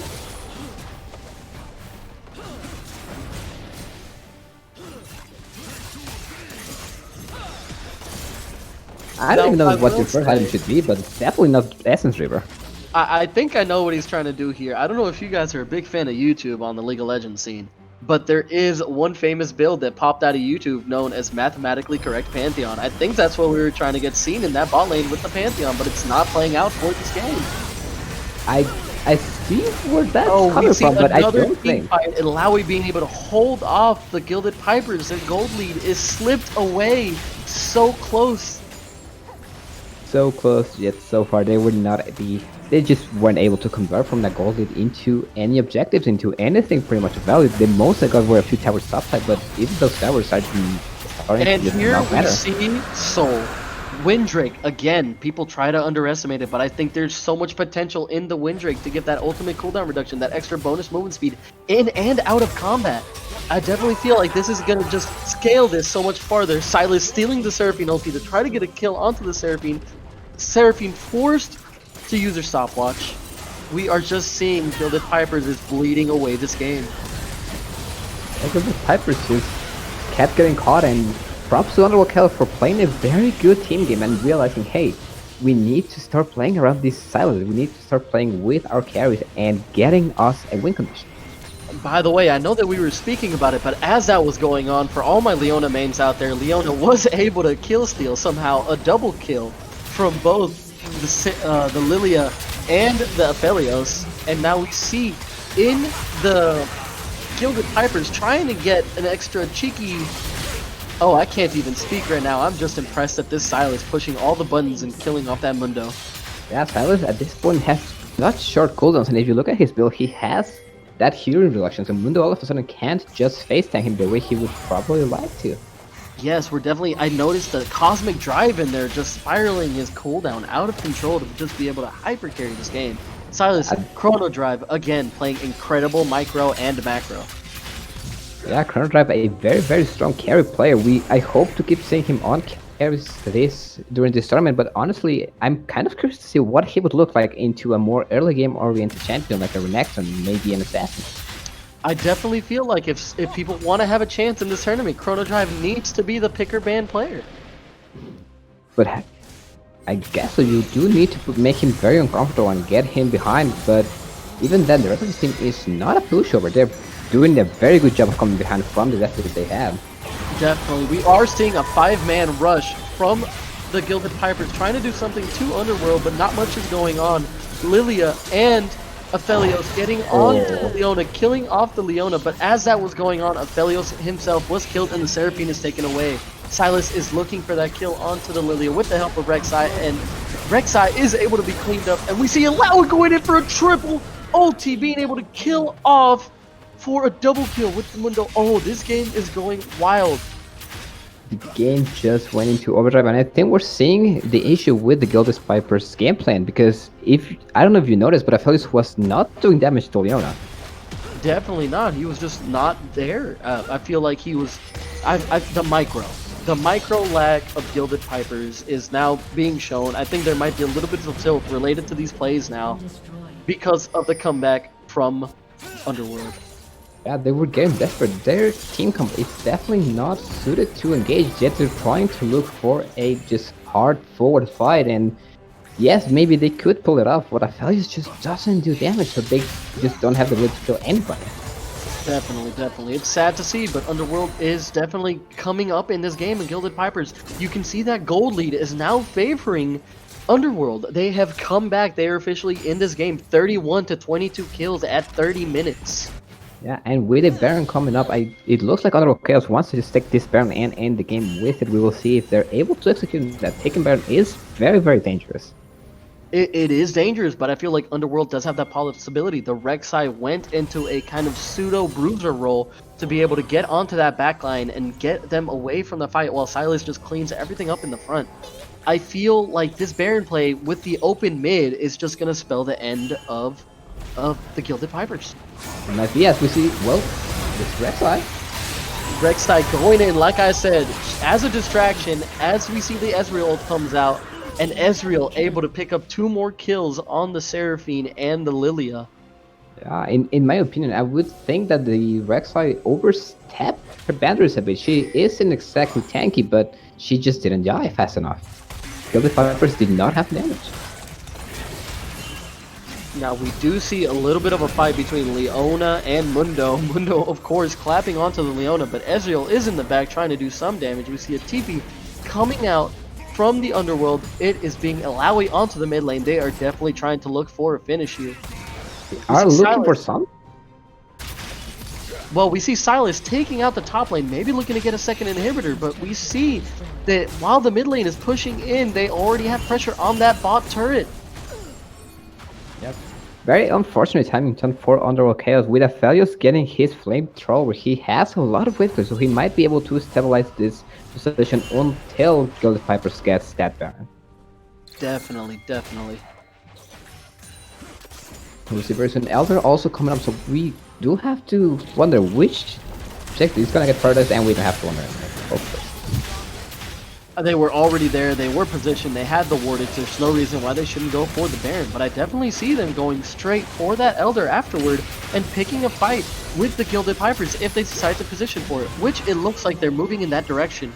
Oh, I think we're about to see a team fight here, boys. Gilded Pipers already positioning for the dragon, but they're not really positioning aggressively. They don't have vision control. They're just gonna try to force this, I guess. Definitely, which I don't know what they were doing. They definitely could have gotten some vision control as they were waiting. Yeah, Silas is not there, but he does have TP, and looking at the bot wave, he might be able to get a very good angle with it if he decides to go for it. Silas didn't even have to TP to give... Okay, we're now seeing a Rek'Sai flashed into the fight. Getting onto the backline, we're seeing everybody starting to pop their abilities. Ilaoi with a massive ultimate doing massive damage. Mundo still in the fight. We see Ilaoi able to chase away the Lilia. Oh man, and we see everyone but Seraphine cleaned up by Underworld. And with this, I think we see the full ace by Underworld to Gilded Pipers. Yep, that is an ace, and most likely the game going to Underworld Chaos. During that fight, Gilded Pipers did a very good job of focusing Silas down, getting him dead, but at this point in the game, every single person in the team is just at a point where they're just strong. Doesn't matter Silas anymore. They built their items, their itemization was great, their Pantheon finally was able to get that mythic at 30 minutes, but it looks like it did not make a difference. It does, they did not end up making this a difference indeed. I feel like if that lead was on Aphelios instead of Mundo, was the game have looked very differently for the Gilded Pipers. Most definitely. I feel like Ezreal and Leona were not making plays anywhere, even in the early mid game. So you gotta look. If all that gold was on the Aphelios, that bot lane, a lot of gold, force a lot of it onto that bot lane, that was a lot harder for Silas to go get a kill on. Yeah, it would have been a lot harder for Silas to get his thing. I feel like the Gilded Pipers got their lead and they thought they could just fight Underworld Chaos, forgetting that Rek'Sai and Silas are still very strong champions early to mid game, even if they don't have the lead. Definitely. Now, Pickens, do you want to tell us anything else about this Pantheon?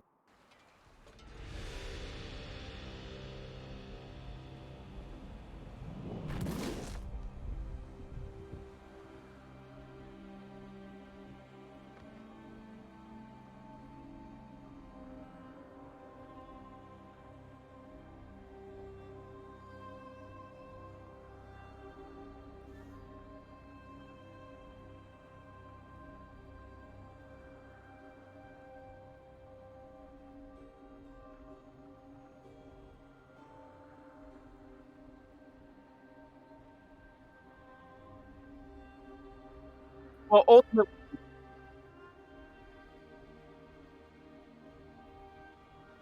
And like Pickens was saying, that's definitely what I saw. What were you saying, Asp? I saw better Seraphine ultis from Silas than Seraphine. Ooh, feels bad, man. I see we're now getting onto the BM point of this game. Asp, show us your talents. Throw that BM out there. Well, I mean, what happened was that Seraphine is a very front-to-back focused champion that's going to be punishing your characters for, piling onto a Aphelios. But Aphelios died a lot just out of position. Like, there were times where there was like a dragon fight and he was just isolated, approaching from blue buff with no allies around. He just gets caught. What are you going to do? Outmaneuver a Silas that's charging at you when you have nobody in front of you? You need a Mundo to be in front of Silas. Silas can't dash in with his second E if he's got a big boy in front of him, right? He's gonna have to, I don't know, make some kind of play around him, or like try to dodge the Seraphine ulti, something like that. But with Silas sort of free reign starting at mid game, he just did what he wanted. He just killed with impunity, and he just as fed as Mundo was. Silas was quickly just as fed, and then beyond that, and then Aphelios once again couldn't leverage his gold into damage affecting the enemy team. Amen on that, sister. I think in the end, Underworld Chaos was able to identify the win condition and play to it pretty much to perfection, while Gilded Pipers, maybe after getting those skills in the top side of the map, they felt pressure to play around it and forgetting that their win condition was indeed the Aphelios, so maybe that could have been it. Well, the thing is, Mundo did what he set out to do, right? He pushed his lane, he pushed all the way to the base, at one point just pushing and taking inhib or inhib tower, something like that. And it's like, okay, you accomplished that, but then the follow-up didn't exist. You didn't take that map development and turn it into objectives. You didn't turn it into asymmetric fights. You just sort of took these weird fights, like Mundo just like pushing into 2-3 people, maybe take somebody out and dying, and it looks good for Mundo. He's like, oh, I 1v3 took out 2 people. Great. Now, how does that help us win the game? Definitely, definitely. I feel what you're saying, Asp. And it's just now I'd like you, since you're our most. I feel like you have the most critical amount of experience when it comes to the micros and macros. What would you have liked to see when it comes to the micro and macro on Underworld side to just be able to hyper carry this a little bit further? Well, I mean, Underworld won, right? So, I mean, they played it pretty well. They could have shored up a little bit of the early game looseness, especially giving a lot of early kills to Lilia. I think they could have cleaned that up, maybe. But honestly, it was a lot of stagnation that happened from Gilded Pipers, where they got to early game, or they went through early game with gold lead, they transitioned to mid game, and then they sort of lost sight of their win con. What was Gilded Pipers win con? Answer that they didn't really have it, right? Definitely. They needed to force front to back fights on really important objectives like Dragon or something like that. That's how they won game 1. They took these really structured 5v5s on Dragon, with the big fidelity over the walls, things like that. They had big counter ganks. They had the development of a late game, insurance policy. They didn't really action any of that this game. They didn't take any of these structured 5v5s. We saw a lot of scrappy stuff, like Picken said, a lot of scrappy stuff, not a lot of pitched battles until it was way too late. Definitely. Yeah, and again, my compliments to Underworld Chaos for being able to find a way to bring that game back. Like you said, a lot of it was on the From mid a laner 7K for being lead. able to. Yeah, they were down 7 to 10k. The mid laner was able to pick up key kills, especially on I think the Lilia bounty is what really got him snowballing there. And just Underworld Chaos realizing, hey, we need to play scrappy, and just having good vision control so they could see when someone overstepped in the jungle, because that's where most of these fights took, and being able to capitalize on that. Again, most of it, I think it was just super clear when there was a jungle fight where you have the Leona zoning 3 people, and then the rest of Underworld Chaos just going ham, while granted the Leona dies there, but she does her job of zoning off 3 people, Underworld gets 2 kills, and then they clean up the rest. Yeah. Amen. Yeah, it just felt like Underworld were more comfortable inside the characters that they were playing. Again, compliments to Silas. He just looked really comfortable on that champion. Chrono Drive, again, MVP player for that team. Yeah, very good. Surprised he didn't get a penta. Oh yeah, Surprise. I was looking for that double penta. Actually, report what's the Chrono Drive penta? for not continuing the unless there's a penta this third game, but there's been a penta every series so far. So if there's no penta, I think it's on Chrono Drive here. All right, we now heard it here. Definitely Chrono do. Drive banned if we don't get to see another penna. Alrighty. There it is. Well, we're gonna take another commercial break here, and we will be back for our first game 3 of the series. Woo! Commercial. Maybe.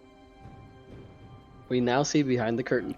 Yeah, we now see behind the curtain. As I said that, and for some reason, my computer is freaking out. I'll So do it. I'll do it. I got it. I got it. Nailed it. I'm First doing try. it. I did it. All right, so this next one is going to be Asp and Gumball. Asp in Masa.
copyright struck for that.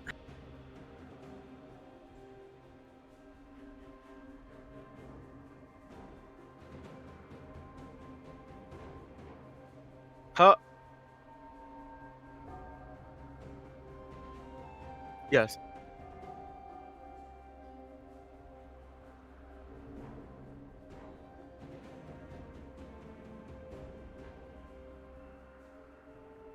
Okay.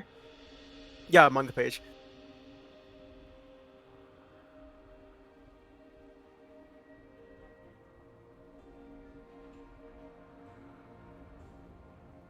I think he's muted. Oh, there he is. All right, first ban is a quirky no, Ezreal. Ezreal, just a solid high tier ADC, you know, pretty safe ban. No, wait, never mind, they're banning the Stylus. All right, well, Silas ban, pretty much a no-brainer. Oh my god.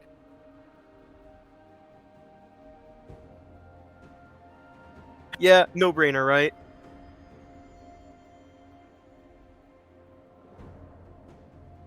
Yeah, pretty solid ban for against Underworld. You know, can't really think of a better ban. Fiddlesticks, Gilded Pipers, still remembering game one. Wait, they were yeah. So Underworld remembering game one. Right. Honestly, Echo, another good respect ban. 2 bans now down for this mid lane. Chrono really making an impression. Fiddlesticks ban. Right. Right. They banned the full Fiddlesticks Nocturne combo instead of banning one half of the combo. Can you hear me now? Check, check, check. We're gonna pretend it is. Anyway, continue. Right. And then third ban here for Gilded Pipers is going to be a Victor. That would be... Actually, I don't remember if Underworld ever played Victor yet. Or if that's just another, hey, let's just ban a third mid for the hell of it. Yeah, Chrono not necessarily known for his Victor as far as I'm aware, but if they're just trying to shut down this mid, the more bans the better. Right, and then Mundo for the last ban on Underworld was giving him a hard time last game. You know, it seems like a pretty safe ban. Nothing else really stood out as a problem for Underworld from Gilded Pipers Ezreal as an early pick. You know, high tier ADC, like I said early in the pick bans. Can't really complain about them picking it up. Safe early pick. As a first pick, though, I'm not sure if they really needed to. Was there a more critical first character that they could have picked up? I feel like they're just kind of throwing away the blue side advantage by picking Ezreal. That's like a safe laner, but like I feel like you can pick a flex pick or your support pick first if you're really that unsure of what you want to pick there. But we do see the Aphelios coming out as a response to the Ezreal.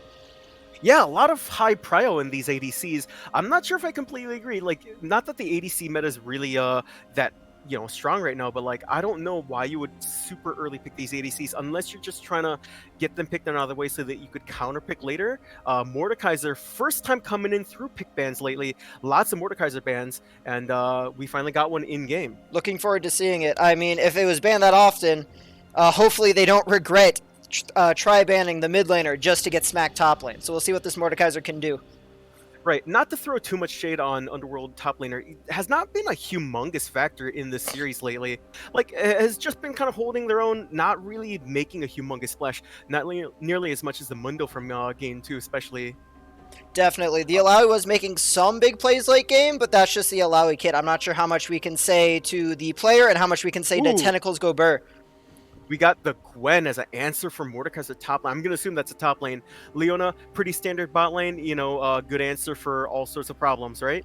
Definitely. Gwen, what do you think of that? Oh, the Gwen pick is big here. I think she's broken, frankly. We've seen her a lot in pro play, and she has to play a bit safe early, but I feel like Gwen might be able to outduel Mordekaiser in his ultimate. And another new champion we haven't seen in any of the series yet. It's a Rel for bot lane, presumably, with the Aphelios, as an answer for Ezreal Leona. Definitely a safe pick. Lots of CC there. Hopefully trying to get this bot lane off of the Aphelios when they inevitably engage. Right, Leona going to be looking to put a lot of pressure on bot lane. Rel's going to be answering.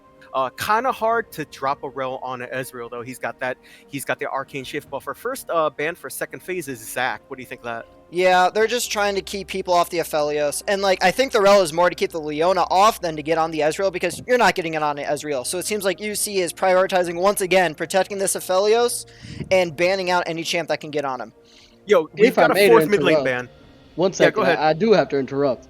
Leona Rel, Tank Hype. I'm sorry, y'all. Unprofessional streamer here. Gotta get off. Right. Tanks go burr. Fourth mid lane ban on the Yone. What do you think of this? Lots of mid lane bans here. What is happening? I feel like they're missing out on the obvious Zillion ban. This is clearly another Protect the Aphelios comp, and Zillion is probably his second best champion here, so I will be really curious if they finally ban the Zillion or what, because honestly, I think that is the best pick for UC here. Right. Conversely, 3 jungle bans There it for is. Underworld. Oh, there's the Zillion ban. Honestly, I wasn't really being that serious about Zillion being critical to protect the Aphelios, but it is a preferred ban from Gilded Pipers, I guess. Oh, no, actually, that's 5 mid lane bans. All of these hyper carries, except for maybe Victor, but like lots of these hyper carries mid that just got banned. Both the Windy Boys, we got the Silas and the Echo, lots of mobile mages, mobile ADs, and a Victor. 5 mid lane bans. What is this? This man has made trauma on Gilded Pipers. And they didn't even ban the Diana, which is one of the 2 strongest champs in the game right now, if I'm correct. I'm not sure which patch this is on, but Diana, super strong. Like, if you're going to ban that, ban the... I don't think Chrono plays Yasuo. I don't think Yasuo is that effective with this team comp. Like, I don't know. I feel like the bans are a bit weird for this second set of bans. With Rel. Like, imagine, Rel can play with Yasuo. So can that's Diana, fair. though. And Diana is a mid jungle flex, probably jungle, maybe mid. I don't know. Trundle is the pick for jungle in Gilded Pipers. Decent answer to, I guess, Mordekaiser. And then we see the last pick for Gilded Pipers ongoing. Lilia, interesting ban, I guess. Honestly, I don't think Lilia was a big threat to Gilded Pipers if they picked it. LeBlanc is the mid pick into our Chrono Boy. We'll see if he takes the Diana. Right. They did give him last pick here, which is critical since not half, but a lot of his champ pool has been banned away. So even if he does have champs left, I'm curious if he'll have a counter pick for LeBlanc or just go for comfort. And it looks like he's going to go for Rise. Who knows how deep in his pool he had to reach for Rise, but it is a pretty conventional mid pick. Is it part of his pool, or did he really just get pushed that far down? I've never seen it, but I'm not sure if Rise is good into LeBlanc. I personally think LeBlanc has a lot more assassination and agency in this lane early, but if we are going to late game, Rise might be able to, take the fight. Right, he is kind of a ramping sort of character with his item builds.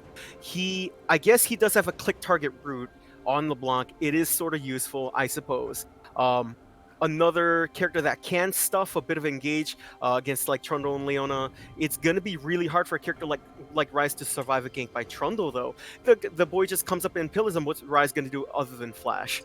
Yeah, I feel Chrono has just been pushed his champ pool end there. Rise doesn't feel great, at least in matchups. Now, for team fight, I think it's not bad. If you have a Diana Rel ulti there and you get a Rise EQ, you're going to do massive damage to the entire team. It's going to be on him, though, to see if he can survive this early game. Right, he's got to survive early game, make the transition to some of his, what second, third item is going to be pretty good? Third or fourth, honestly, just for the overall damage. It's not really... I don't think, personally at least, I don't think he's strong until fourth item. Right, and yeah, there's been a lot of blind pick champions that, typically don't get blinded. Like LeBlanc, usually you don't blind him, right? And then maybe Chrono just didn't have something in his pool for LeBlanc, right? Yeah, I guess we'll have to see. Right. Anyway, I guess that's pick ban's done. Yeah. We're getting ready to get into game. Stream should be up. Can you see it? Yep. I'll make sure it's on the actual stream as well. That is very important. And we're good to go. And we are off. Okay. Well, I expect that we're going to be seeing a pretty conventional start. I don't know if any of these teams have a particularly strong level 1. I mean, Aphelios naturally is a bit weaker. Level 1 doesn't even have his Q button. Rise also kind of requires 2 buttons to be able to do much. So I'm gonna guess that our Underworld's gonna be taking a 5-point perhaps. We've got actually 3 people piling in here. Rel taking an unconventional path to cover blue buff. Yeah, it seems the jungle is just going for the ward reset here. Traditional 5-point now set up for both teams. Should be fine here. Nothing exciting for this third game. Just trying to play the normal game and just see who can scale better. Right, and for once we don't see the Sapphire Crystal to the Lost Chapter Rush that we've seen pretty popularized. and we're going to be seeing a early tier on Rise. Seems pretty standard. Early Corrupting Potion. Definitely the aggressor in this lane. Definitely. Rise really needs the tier, though, for the early mana. He's one of the few champions I just don't think you can take the Sapphire Crystal with. But yes, the LeBlanc's definitely going to be looking. Right. What do you think of the Cole start for our Gwen? Again, Gwen is fairly weak early against a Mordekaiser. She might just be trying to scale here. As we've seen, the top laner for Gilded Pipers have seemed to have a decent time in lane and probably thinking, hey, I can just press the advantage. I don't need extra stats. I can just get extra gold at 15 minutes and try to really snowball once I get this call sold. Right, that has been the big asymmetry. Not to really call a big top gap, but it has been somewhat consistent for Gilded Pipers. One of their stronger players here. Definitely. I would like to see, though, how this bot lane goes. I'm hoping that the Aphelios can get fed here. I don't think we've actually seen an Aphelios be able to pop off yet in this series. Right, it is going to be up to the lanes themselves because we do see both junglers starting bottom, sequencing top, which means we're going to be seeing our first sort of clash happening at top Scuttle, I assume. If Trundle and Diana meet at top Scuttle, what do you anticipate is going to happen? I anticipate it's going to be Diana Scuttle. Mordekaiser should have the early push between not having call and the fact that it's just Mordekaiser. He has a better push into Gwen. And really, unless we're getting a blabber situation here, as we've seen, it should be just easy. Trundle goes back down for bot Scuttle. Interesting, Gwen went with a level 2 W in order to play defense against a early pull by Mordekaiser. Decent trading here, and then we anticipate probably a LeBlanc Cryo if it happens to be that there's a river scuffle, right? I mean, if you think about it, does Gwen really want to dash into a Mordekaiser? Like, the dash away might be useful, but, like, I feel it's a good play here. Or the... I'm not sure if she took Q or... I think she took Q first. So, yeah, you don't really need to be dashing along as long as you're playing safe, and the W is just to ensure Mordekaiser doesn't get the pull on you. Right, I mean, it was after he got the pull already, so I assume it might have been like a reactionary thing. Yeah. Still hasn't popped the potion. These lanes are not going really too hard. Neither is the bot lane with a lot of dynamics there and potential for hard trading. With the W pop, looking for trades here, but a good pull. Really dire situation for Gwen. Might have to force a flash. Yeah, she will definitely have to flash there. Gwen in the Shroud, but it's not enough to get out of the pull as the Mordekaiser is in her bubble there, so there's not much she can do to get out, or, you know, she has to flash there. Right. Big respect flash. Mordekaiser really had a lot of good advantage. Had the slow push going as well. We do see the fight in the Scuttle, though. Diana going in uses E2 there, but Trundle is able to slow her and is chasing her. And this could be a dead Diana. Diana has to flash. Mordekaiser just zones him off, pulls him back in, flashes forward, and that's a first blood to LeBlanc? Yeah, LeBlanc, but Rise is able to get a return kill. Very good answer. Very good there. We saw LeBlanc had the prio initially going in, but so did Mordekaiser. So we had a bit of an asymmetry going on there. Diana did get the Scuttle, paid with her life though.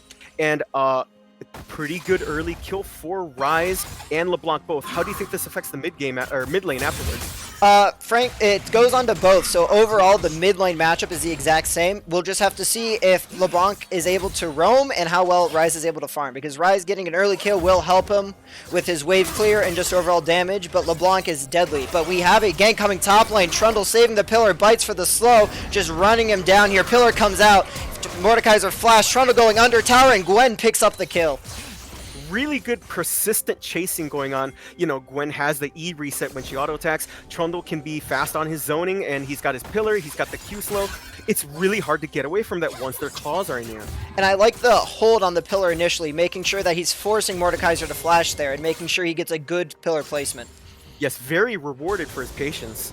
Yeah. And then we had Rise do a reset, bought Lucidity Boots. Didn't really convert to a Lost Chapter quite yet, it seems. LeBlanc has the double amp tome. What do you think that's building into? Probably it's hard to say. LeBlanc has a couple builds. I'd like to see Ludens for just the damage. She can go a couple builds. I am curious about the boots, though, because you would think Rise would go for mana, because what he did was make it so he can spend his mana faster. But we have a pull under tower. They're just hitting each other. Lots of auto attacks here early, and a fairly even trade top. Right, small micro thing there. When Mordekaiser landed the pull, he actually pulled a minion as well, which took the tower aggro, which actually put the tower auto attack on cooldown, letting Gwen get a cheeky auto attack off before kiting back. Definitely. The Mordekaiser had a good thought there, but that minion just kind of wandered too far in and just, you know, pulled Gwen in closer for an easy auto attack. Right, we have a slight half freeze there outside of Mordekaiser's tower. Big trade by Gwen. But Diana's here to answer, and this got to be an easy pickup for the jungler. And Diana gets the second kill for Underworld Chaos. Right, and we actually haven't seen Trundle reset yet. He's still sitting on his opening items. A bit of a greed play as he invades into blue side, having seen Diana up top. Yeah, when you're trying to do this pathing and something upsets it, it gets really awkward when you're trying to decide, do I back here? No, I have some camps up bot lane, and you just kind of keep going back and forth. But we do see a gank here. The slow comes out and forces the Aphelios flash, but Trundle Pillar is able to push him back in. Ezreal ease forward, trying to get some damage, but Rel is just so tanky. Aphelios getting some damage off there, and no kills, but forcing out the ADC flash there, which could be massive later if Trundle goes for a regank. Yeah, and then again, you see Trundle with the immense patience, saving his pillar to the point where it's going to force the flash, and he does get rewarded for it. Definitely. This Trundle's really doing well with his pillars, making sure he gets the maximum amount, and using his Q as an early slow so he doesn't have to burn the pillar right away. Right, the character might be a troll, but this guy's Gigabrain. He is king of the trolls, living up to the name. Right, and Diana off the reset, starting on her blue side again. Trundle, alpha, his gank goes to Krugs. They're both going to be sequencing up again. We see a Cloud Drake available, but no team seems to be prioritizing it.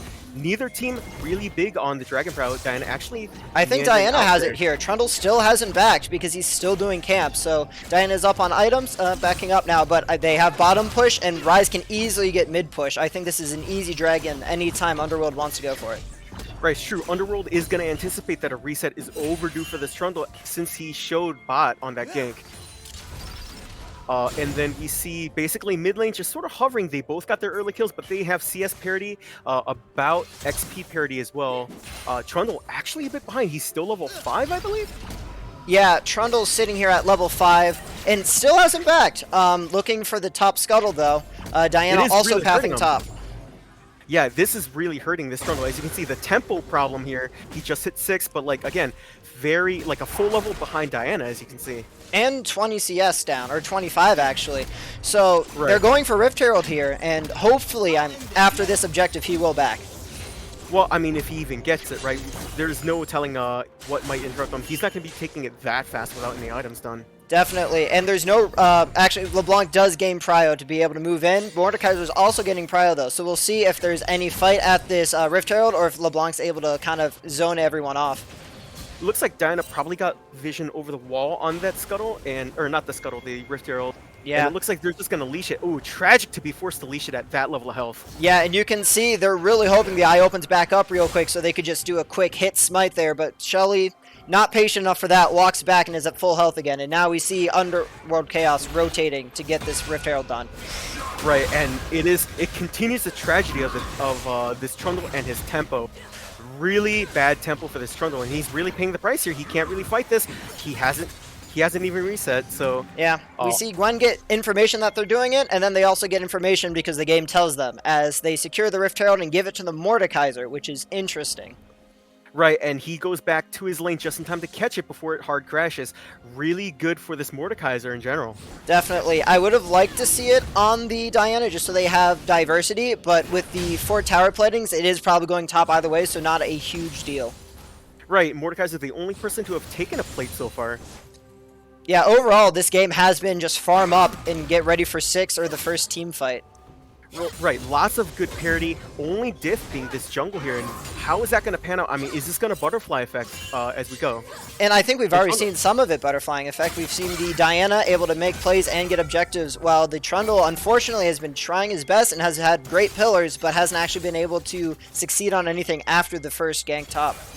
Right, and as we can see, the gold diff actually manifests as an item diff. Diana finished her Rift Maker, whereas Trundle has a, what was that, a Hydra and, or Tiamat and yeah, Tiamat, Phage. and yeah, so Trundle finally gets items. Hopefully we'll be able to do cooler faster now and catch up, but the other thing is Diana's clear is just so good.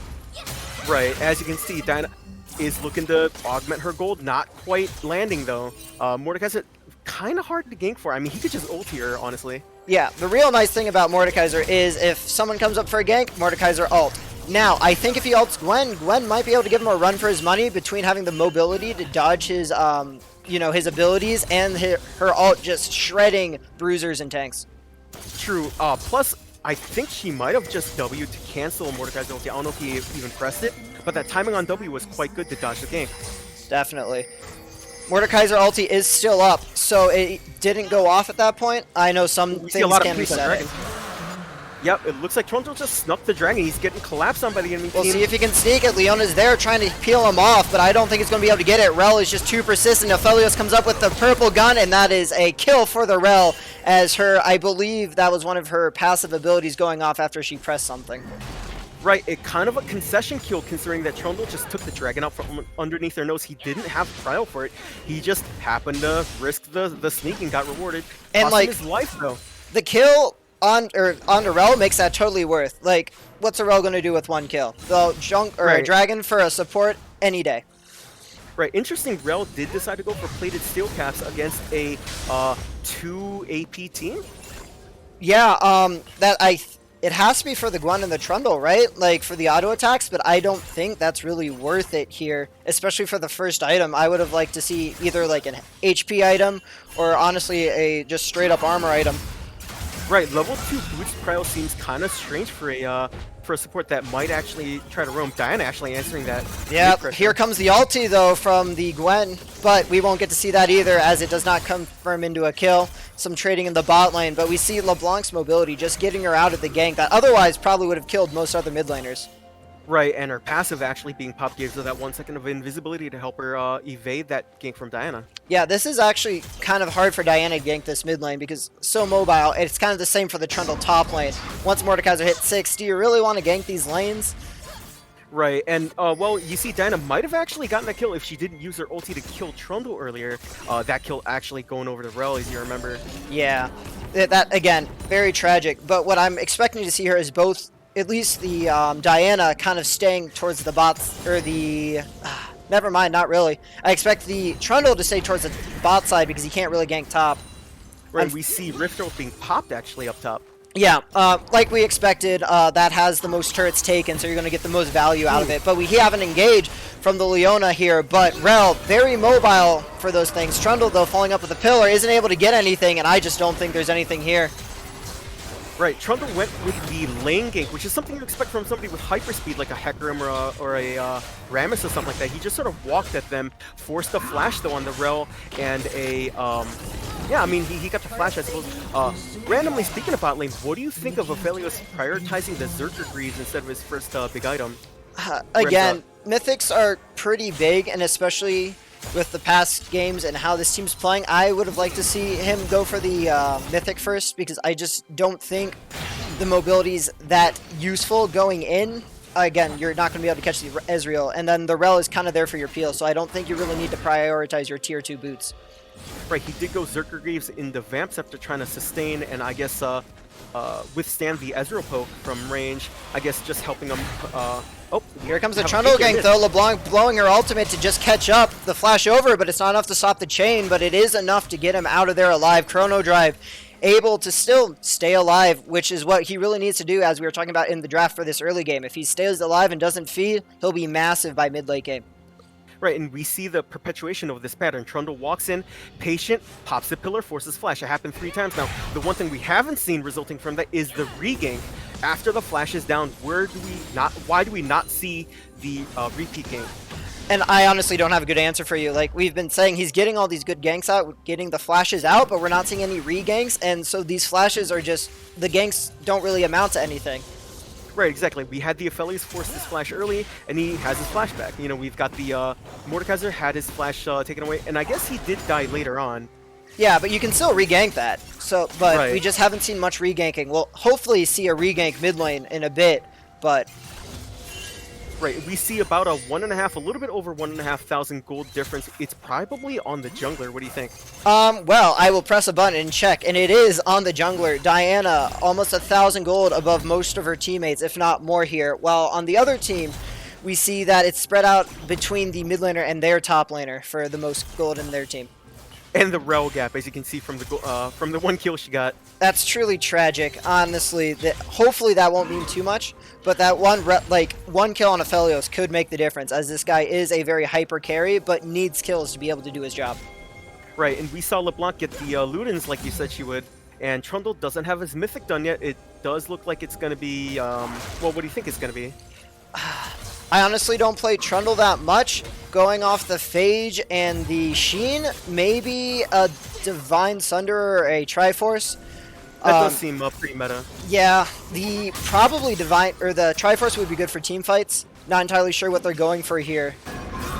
As we have multiple fights going, the Mordekaiser ulties as the Gwen uses her those and is dodging around, and I think Gwen just kills here, but we have a fight in the bot lane instead. Ezreal ulti just brings down the entire team, and it's just an easy cleanup for the Gilded Pipers. Cross-map ace. Cross-map ace, Gwen doing her job on the top side, while everyone else gets stuff done at Dragon Pit, so it's an ace and a free dragon, and the tempo of this game just swung heavily in favor of the Gilded Pipers. Right, that's a big second dragon. The gold lead swung from negative to positive for Gilded Pipers here. Yeah, this is why you don't talk about gold leads. They just change every 2 seconds. But the Ezreal ult for that teamfight at Dragon Pit just does damage to 3 or 4 of them, and that just swung the fight out. And then the Diana charging in with the Rel, able to get a multiple ult down. It's just too much to do there. Right, the only silver lining here is that Mordekaiser did pop the Herald to get the first tower gold, robbing that from Gilded Pipers, but that's a very small concession. Definitely. As it has been pointed out to me, we have to report the Leona, though, for being the only person on her team without any yellow tree as their primary, and Rel being the only person on her team without Conqueror. Oh yeah, look at that. Yeah. That's a lot of Conqueror. That truly is. But we do have an engage from the Ryze and the Diana here, though, and that's an easy kill. The Leona ult comes down too late, and the jungler for Underworld Chaos picks up a kill. LeBlanc going in for a second, and LeBlanc gets a kill on Ryze there for the return kill.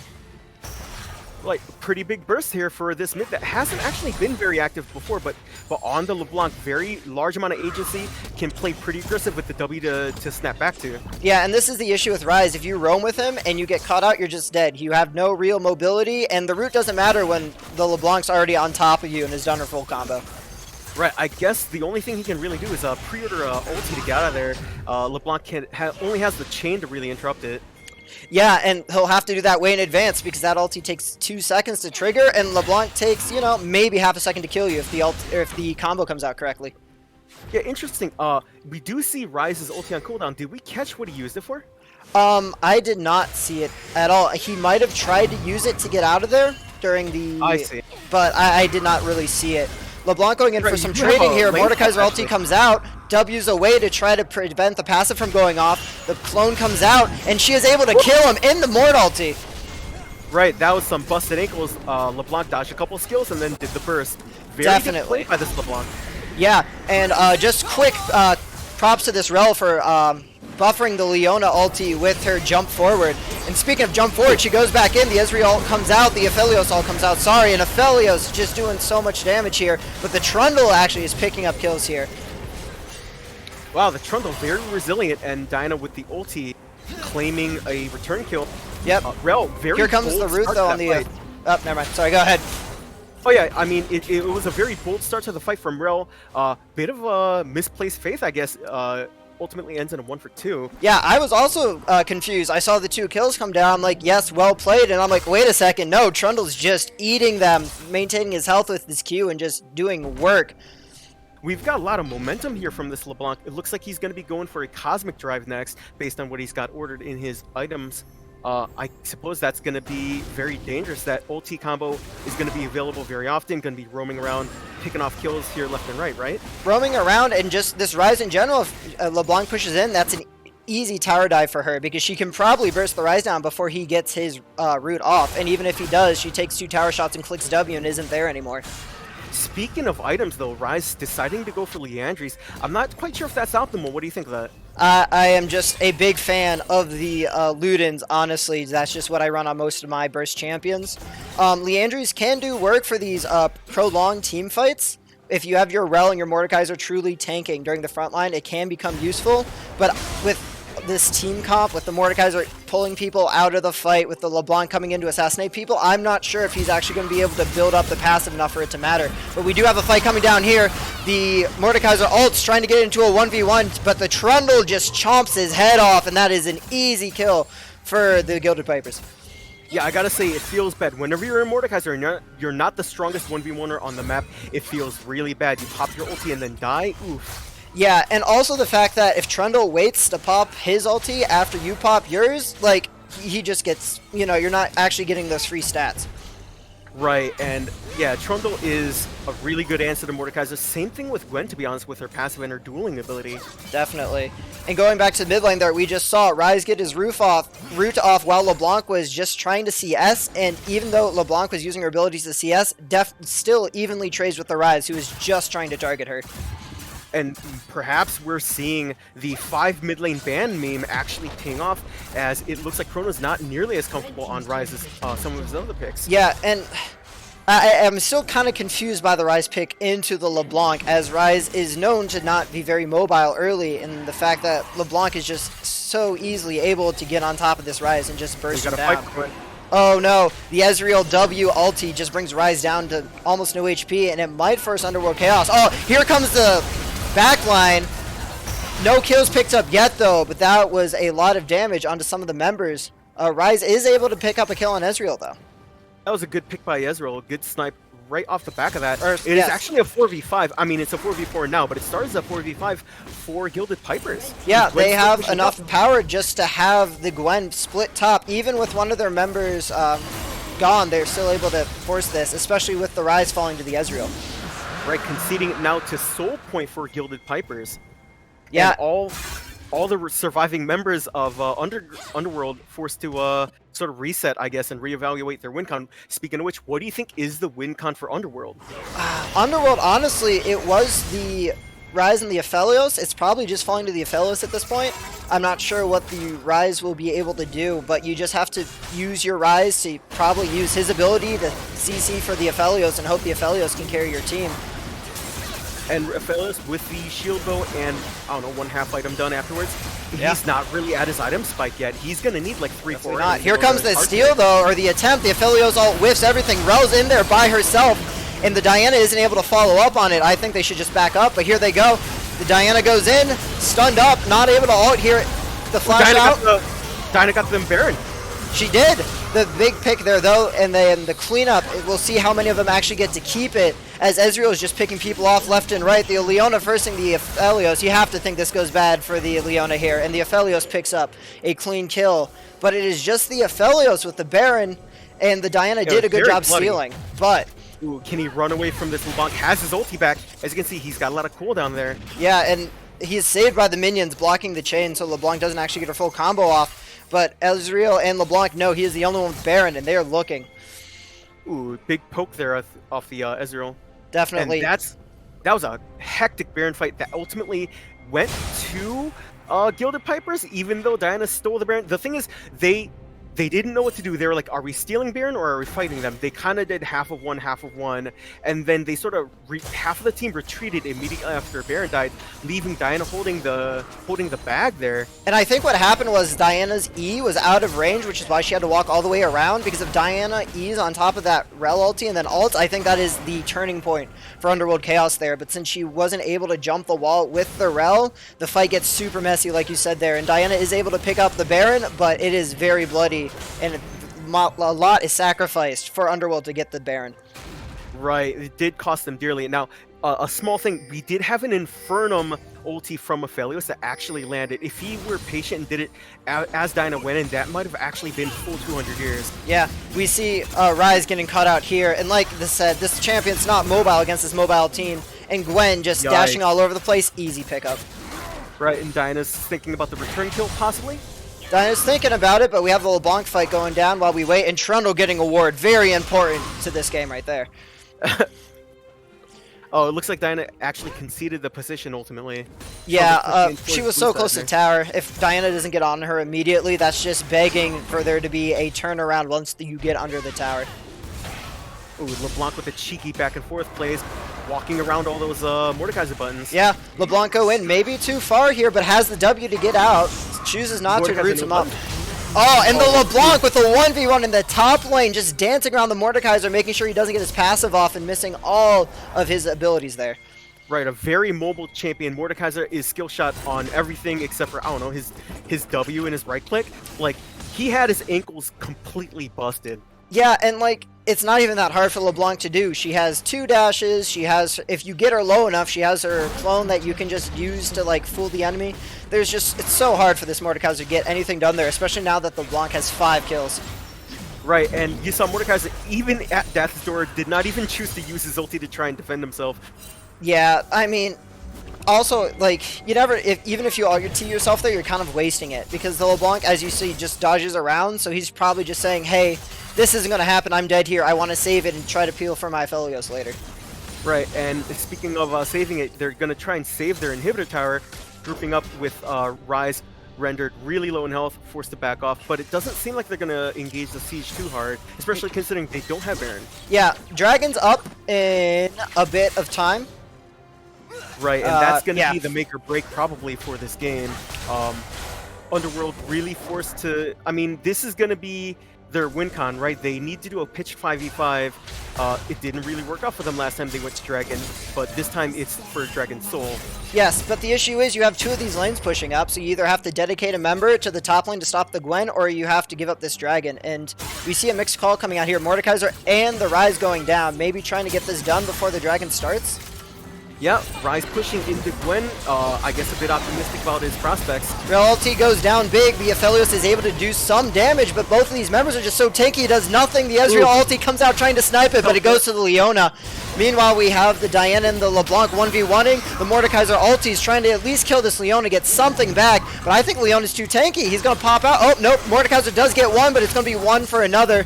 And LeBlanc is able to execute the Diana as well. And there's so much going on here. The Gwen picking up a kill on Ryze, and you gotta think it's over. That's another ace. That's Soul, and Gwen is already basically at their net or inhibitor tower with no HP.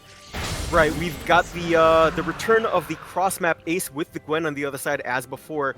We saw these engagements being started against Underworld where they weren't prepared for these fights. They were forced to retreat, and it's just a Rel and an Aphelios trying to stave off the offense. You know, they get picked off, and then what? Mordekaiser teleports in, finds himself in a 1v3 again, right? Yeah, and is at least able to get a return kill, but it's on the support. Like, what's that do for you? Right, not enough apparently, and Rel is the first one back up as the first one dead in the fight. Gonna try and defend with Aphelios, and I guess they're not quite ready to push Nexus Towers yet. Yeah. They're looking to reset by some items. I'm gonna shout out to the LeBlanc, who did not get to see her outplay on the Diana there, but you could just see the LeBlanc marker on the minimap bouncing all around this Diana, and is eventually able to secure that kill. But just this LeBlanc, once again, it's just mid-diff. It's been mid-diff game 2, mid-diff game 3, and I think even game 1, mid-diff with the Nocturne, the Fiddlesticks combo. Right, and it's funny because it's not the same mid. You know, it's been just mid-diff. This game kind of forced with the 5 mid bans. Yeah. that does feel bad for Chrono. Like, you know, you have to reach deep in your champ pool at that point, and you're kind of forced to pick this champ that doesn't do well in that mid. Like, there's not much you can do.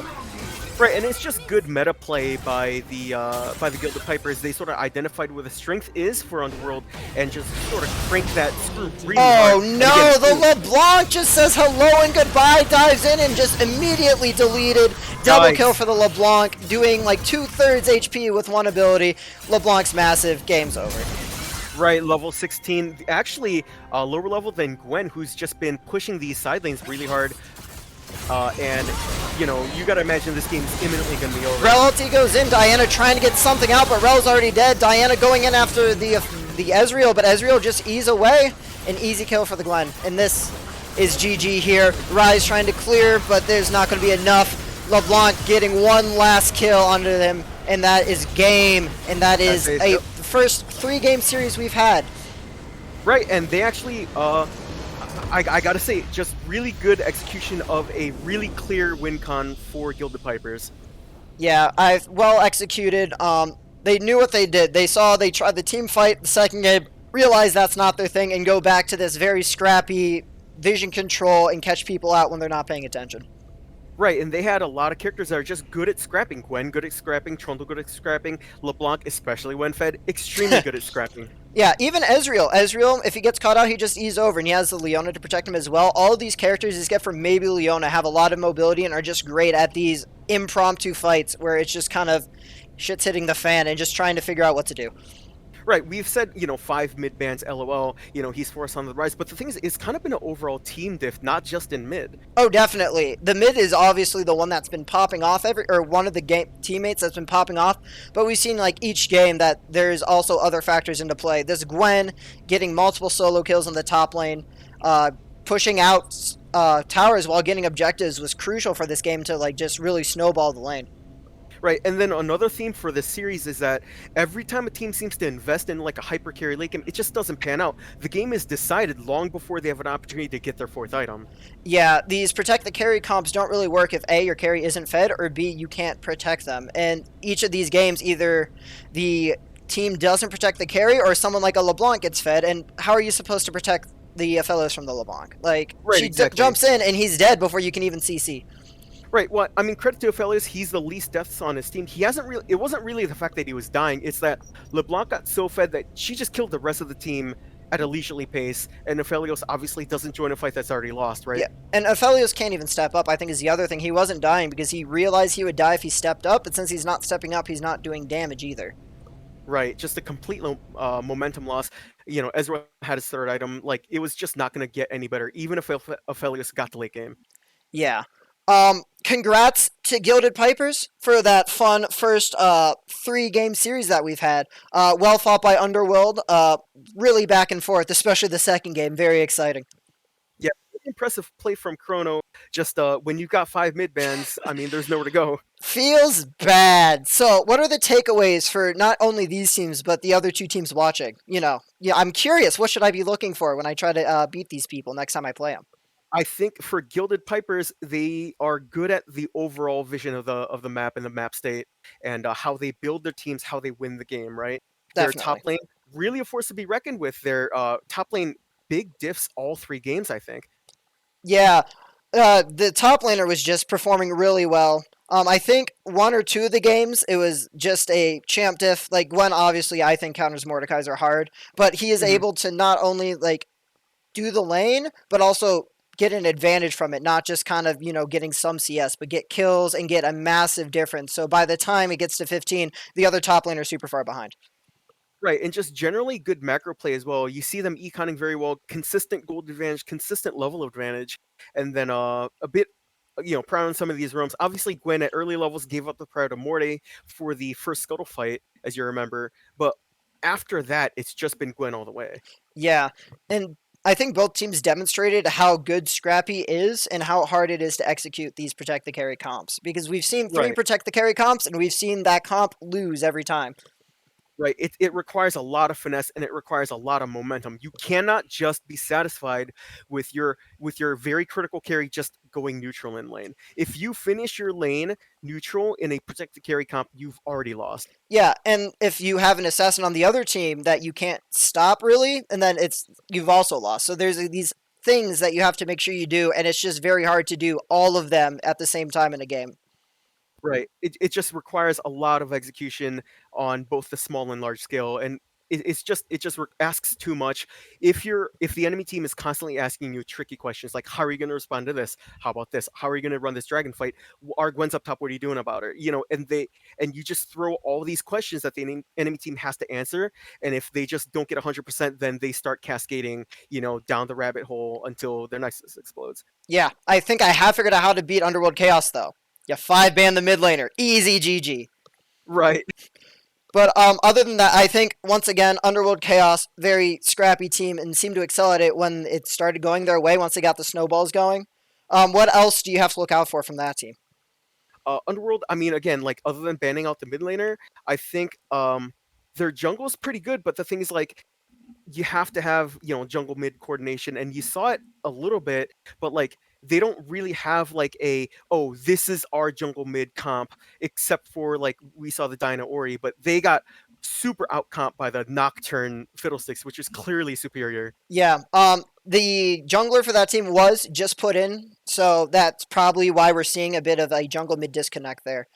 I think the other thing is with Underworld Chaos is they're super resilient and seem to not tilt. That second game, Yes. I'm running it down at 15, but they somehow managed to stay clear-headed, realize what their win con is, the Silas, and they are able to snowball him back into the game and be able to come back.